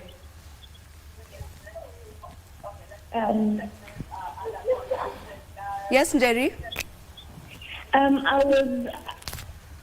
Good morning. My feedback is on it that I would rather a woman, okay, for me a woman can propose. Good morning. My feedback is... Jerry, tunakusikia, tafadhali wacha kujisikiliza, mute your TV. Okay. A woman can propose, like, nowadays we are all, like, tunaona kama girl child ndio ako... Girl child is not the prize. A woman can propose because we've been in a relationship with this guy na ninampenda na I'm sure ananipenda. So why not? I can propose. I don't see the harm in it. Yeah, you don't see the harm in it. Yeah. And there is more to dating than love na nini. So if I'm seeing the potential with this guy, I'll propose kwa sababu what if me lose a good person for me being all feminine and stuff. Na mbona yeye propose? Kwa nini yeye propose? Njeri? Thank you. Okay, Njeri ameamua yeye mimi nimeamua naweza propose. Kama yeye propose anachelewa hata enda. There's something you were saying. Like from what she said, I feel like relationship dynamics vary from one relationship to another. And they usually say relationship haina formula. Like whatever works for you might not work for me, might work for the next and all that. But me, I believe we should have these conversations during the dating stage. Like initial, you know, you tell me your favorite color. Let's have these conversations. Finances, marriage, children. Kuzi paka unasikia kuna child free and all that. Because these things I feel like later on zina bring conflict. For you to get to a stage now you're in a desperate position, you have to propose. This man is not bringing in marriage. I feel like if this conversation was had initially, you will know the stand of your man has according to these topics, you know. Yeah. I definitely agree with that. I would want us to take the term desperation out of it because it will make it seem like those who did it, that was the reason, and maybe it wasn't. Yeah, people who could propose because they're feeling the need to force issues and like, you know, lock this down. But some cases, it's just natural progression of the relationship. So the fact that we are viewing it in such a negative term makes it even a very difficult conversation to have. Because if I'm very open-minded, I'm thinking it's okay, I'll shy away from talking about it because I know the minute I mention I can do it, the first word that will come to mind is desperation. And it doesn't have to be the case. Yeah. Okay, Richard from Busia. Richard, good morning.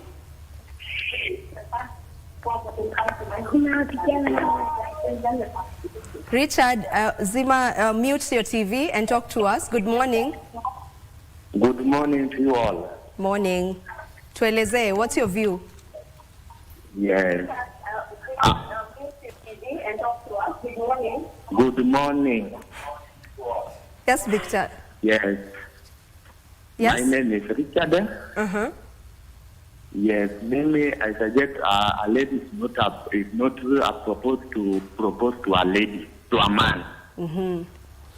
Simply because if a lady proposes to you and you not propose to her, there is a problem ahead of you, ahead of a lady, ahead of a man. What kind of problem? Unapata msichana amekuja kwa mwanaume akipropose na mwanaume alikuwa na lust. There's a between lust and love. Yeah. Are you getting me clear? Yes, I can hear you. Yeah. Yes. So there's a problem between love and lust. Okay. So mwanamke aliona mtu unajua kama hata for example let us mean like a state house. Wanataka wanakuja wakisema tutafanya hii, tutafanya hii, tutafanya hii, tutafanya hii. Then wakishaingia tu state house anageuka maneno yake anasema so wakati ambaye mtu anakuja kwako, kwanza angalia huyu mtu anasema nini, nia yake ni nini. Kwanza soma, usiende ukatalie kwa mtu all along you will cry. That's why this time round there's a problem on ladies side. Unapata wewe mwanamke amekufa amefanya alijipeleka ye mwenyewe. It's a good for a man to propose to a lady, because if a man proposes to a lady and you, I pray that God to help you to understand the man you with. You understand your relationship. Huyu mtu ana saa zingine ukikataa hii anafanya nini? Sasa kwa hapo because of sex. And after you are beautiful, you look nice, you look wow, anakuja. Wewe unajua sisi wanaume we track with the how you look like, how a lady look like. Lakini ladies fall with our words. So hiyo ndio inakula wasichana. Wao wanaamini neno letu, maneno ambayo yanatoka kwetu mazuri, mdomo mtamu, lakini sisi ni sharp with how you look like. Okay. So me, I say it is good for a man to propose to a lady, not a lady to propose to a man. Okay. If you propose to a man, there's a problem ahead. Because mwanaume atasema, wewe ndio ulilazimika kwangu. Siku moja utakosana naye atakwambia. Ndio mimi nilikwambia ndio wewe ulikatalia kwangu. Wewe ndio ulikatalia, ningefanya namna gani? Yeah. It is too late. Okay. Thank you so much, Richard. Richard amesema don't do it. Do not do it. Kwa sababu it will bring problems huko mbele. Manake remains. Yeah? First impression remains. Yeah, kwa sababu yeye anaweza kuwa yuko in this relationship because of lust, as he's put it. I'm just there because of what I'm getting out of this relationship. But sitaki tu ikuwe ati ndo the solid relationship. So wewe ukipropose, mimi niseme tu for the sake of it, lakini nayo nitashinda nikikumbusha. Ukumbuke ni wewe ndo ulitaka kukwama hapa. So don't ask me questions when I do your project. Yeah. No, we have been told not to use the word desperation. Yeah. But I stand my ground. Because I feel like most women, you know, it's not that we are in love, now let's get married, you know, I'm proposing. It's usually like time is running out. You know, I need to have kids. You know, I'm 30 something. I want to settle down. I want the commitment to, you know, I want the relationship to transition to marriage. So it's always, when a woman proposes, it usually just comes, it just has a percentage and of desperation. It's never out of love and wanting to commit. So that's why I'm thinking it's just good, have the conversation, like bring the topic on the table and let the man decide. Let the man decide. Most men don't want to commit themselves in issues. They don't want a responsibility. Only when you are fully married, it's a full responsibility. There are so many people living, we don't want to call it cohabitation or so. We have someone else. We have someone else before we get to wind up. We have a caller. Good morning. Good morning. How are you? Give us your views. My name is William. I'm calling from Narok. Yes, William. And sometimes we see that men, it's always men that propose to women. But at times, I think women can also propose at times when we have maybe there are problems in the marriage or in the relationship. You see, mostly kuna kama the ladies wanasema ulipropose, like when ulisema tukue kwa relationship. So unaona mtu anasema eti kama wakati wa kupata zile mashida na kuachana, watu wanagombana sana, alafu mostly blame inaenda kwa wanaume kwamba ukichukua majukumu ya kupropose. So wakati mimi naona kama if the ladies propose to, wataona kama ni jukumu lao kwenye hiyo relationship. Okay. So for you, you're open. You should take a responsibility. Yeah. Kwa sababu ni maelewano ya watu wawili and then ni kupendana. So if you think the person is taking too long, maybe it is good to propose. Yeah. Yeah, and then hapo nafikiri kule maisha yakisonga mbele hakutakuwa na blame ya kwamba you did this or you wanted us to do this. So everybody wanted it, and mostly when the ladies suggest, we feel so much that wako in love. All right, that's a good perspective too. So according to him, you know, it's okay for a lady to, and I love the fact that we are hearing most, you know, a number of men agreeing to the idea. Because even as I was coming to this conversation, I thought every man who would call would be like, no way, no way, you know? You know, I think the most important thing that we need to take away from this is communication. If you understand how your partner thinks, then you'll know if it's okay for you to propose or not. If my thought is that a man should be the one to propose, if you do it, I'll take it as a form of emasculation. It will not go well for you. But if I'm open-minded and we've had conversations, you know, you don't just do something. There's like teasers. You've had conversations, maybe you've asked, what would you do if I propose? And you hear their responses. So you'll know, is my man open-minded or not? And also, you have scenarios where, you know, are we really ready for marriage? Or am I the one who's going to force issues? Because it's supposed to be very mutual. Because even for a man, let's even take away the gender. Even before a man proposes to a woman, they don't just do it. Yeah. They do their research. They know, is this woman going to say no or yes? That's true. The same case would should apply for the woman. Like, do your research, understand their perspective. If you know your man is very like traditional, don't do it. It will not work in your favor. And it could even make the man step back. And maybe he was ready to do it, he was just taking his time. So understand your partner before taking the move. But I don't feel it should be our place to decide if someone does it, it was wrong or right, as long as from their perspective, they were doing it for the right reasons. Okay, we have Daniel from Kitale. Daniel, morning. Morning to you. All right, talk to us. Yeah, the conversation is good. And I agree with what you're proposing about the lady proposing. You're okay with a lady going down on their knee? Yeah, because you see now the world has changed. Yeah. Since the time the ladies from this Beijing thing, from there things changed. Yeah. And the men cannot say it is wrong, because in any marriage, things can go wrong. Okay. Whether the man proposed, it can go wrong.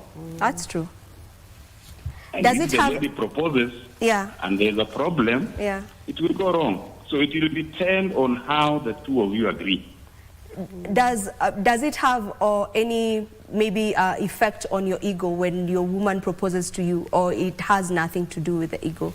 It won't affect your ego in any way? It won't. It won't. It won't at all.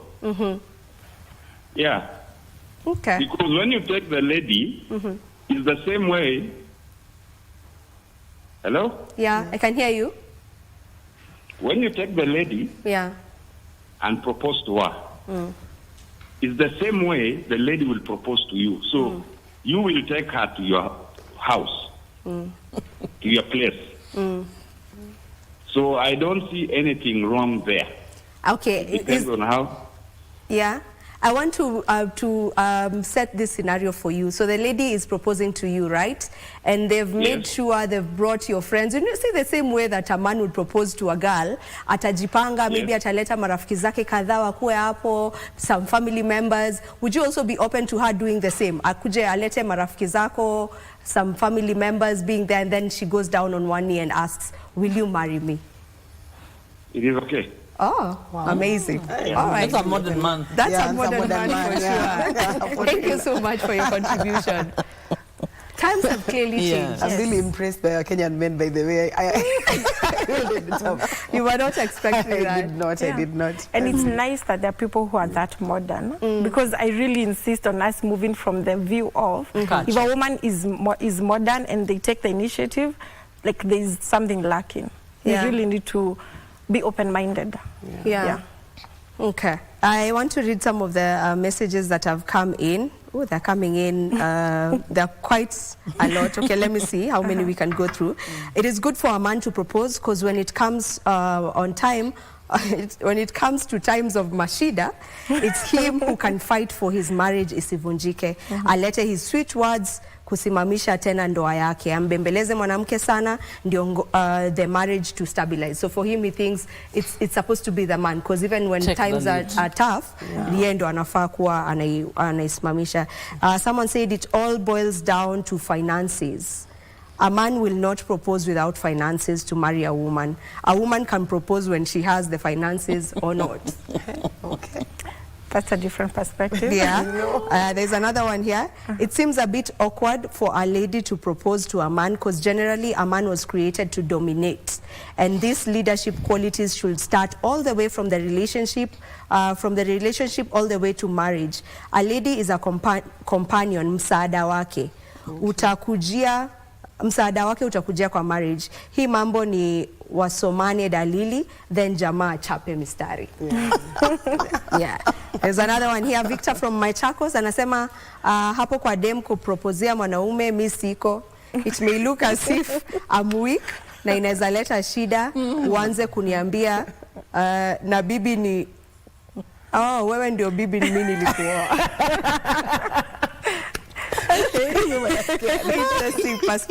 Interesting perspectives for you, for sure. There's another one here saying, good morning, this is Ogare Tyson from Migori. It is very okay for a lady to propose to a man. Actually, I'm waiting for a lady to propose to me. Niju sijapata mtu mniombe. Okay, very interesting. But I feel like some of you are joking, eh? Yeah, he's speaking from his heart. Speaking from his heart, eh? Tumuombe apate mtu ambaye unasikia kabisa if they are different. Yeah, true. They are cultural people, they are that one and no. It's okay. Yeah. Yeah. I love that. I think people are evolving how the things that they do believe in because of when time imeenda, now we're in the modern era. People are evolving. People are open-minded. I love that Kenyan men, like a good number, I feel like a good number, are open to the idea. Yeah. In fact, they love it. Yeah. Like Daniel here. Daniel is very okay. Very okay. You know? That was really. You know, the fact that he said he's even open to you bringing his friends. You know the way proposals happen? know. Like when the friends are there, and then now a lady, like he feels it's fine. It's okay. And it's good to there's know. a caller who mentioned something very important. Things could go wrong either way. So it's more important on how the marriage goes after the proposal and not just who proposed. Yeah. So you might be so stuck on who went on the knee, but then, like, did you guys stand together after that? So even what happens after matters. Even there are those who don't propose on the knee. Not only through the knee that people propose. Yeah, plus the knee is something westernized. I don't think our forefathers used to go on one knee. Well, I bet they had their ways of asking someone to marry them. Just comes and tells you, I want to marry you. Yeah. So even this aspect of the knee. No, they are not. And I hear others, they would just like hijack you, like kidnap you and go with you. So put you on the back and run. So as much as we're talking about culture and the roles, even the going on the knee is something new. It's just that we have also brought it into like our culture. So the same way that came in is the same way maybe, you know, new things might come up. I'm not saying I would do it, but if someone does it, it's okay. It's okay. All right. Wow, this has been quite a conversation. Let me just say this one as we close. Very quickly. We need to wind up. What I was saying is that it may be the reason why someone is trying to propose is maybe they feel time is going on and you feel there is no change which is coming. So also to come out, don't take 6 years in a dating. What are you dating? A child should be in standard one. Don't wait because time is moving. There's a biological clock which is not waiting for you. Don't waste your time. Just wait for someone to go on the knees. All right. You can Thank you so much, ladies, for joining us for this conversation. It has been such a good one. Thank you so much, Jane. Thank you so much, Nelly. And thank you so much, Pal. And thank you to each and every one of you who has taken time to also contribute and give their views on this conversation or also send in their questions. And for you who has been watching, we say thank you. And by the way, we already have a topic for next week, I think. What if we talk about, would you rather marry someone you love or someone who marries you? That will be our conversation next week on Monday. My name is Vivian Dagwa. This is where we end Family Check as well as Good Morning Kenya. Do enjoy the rest of your viewing. Goodbye.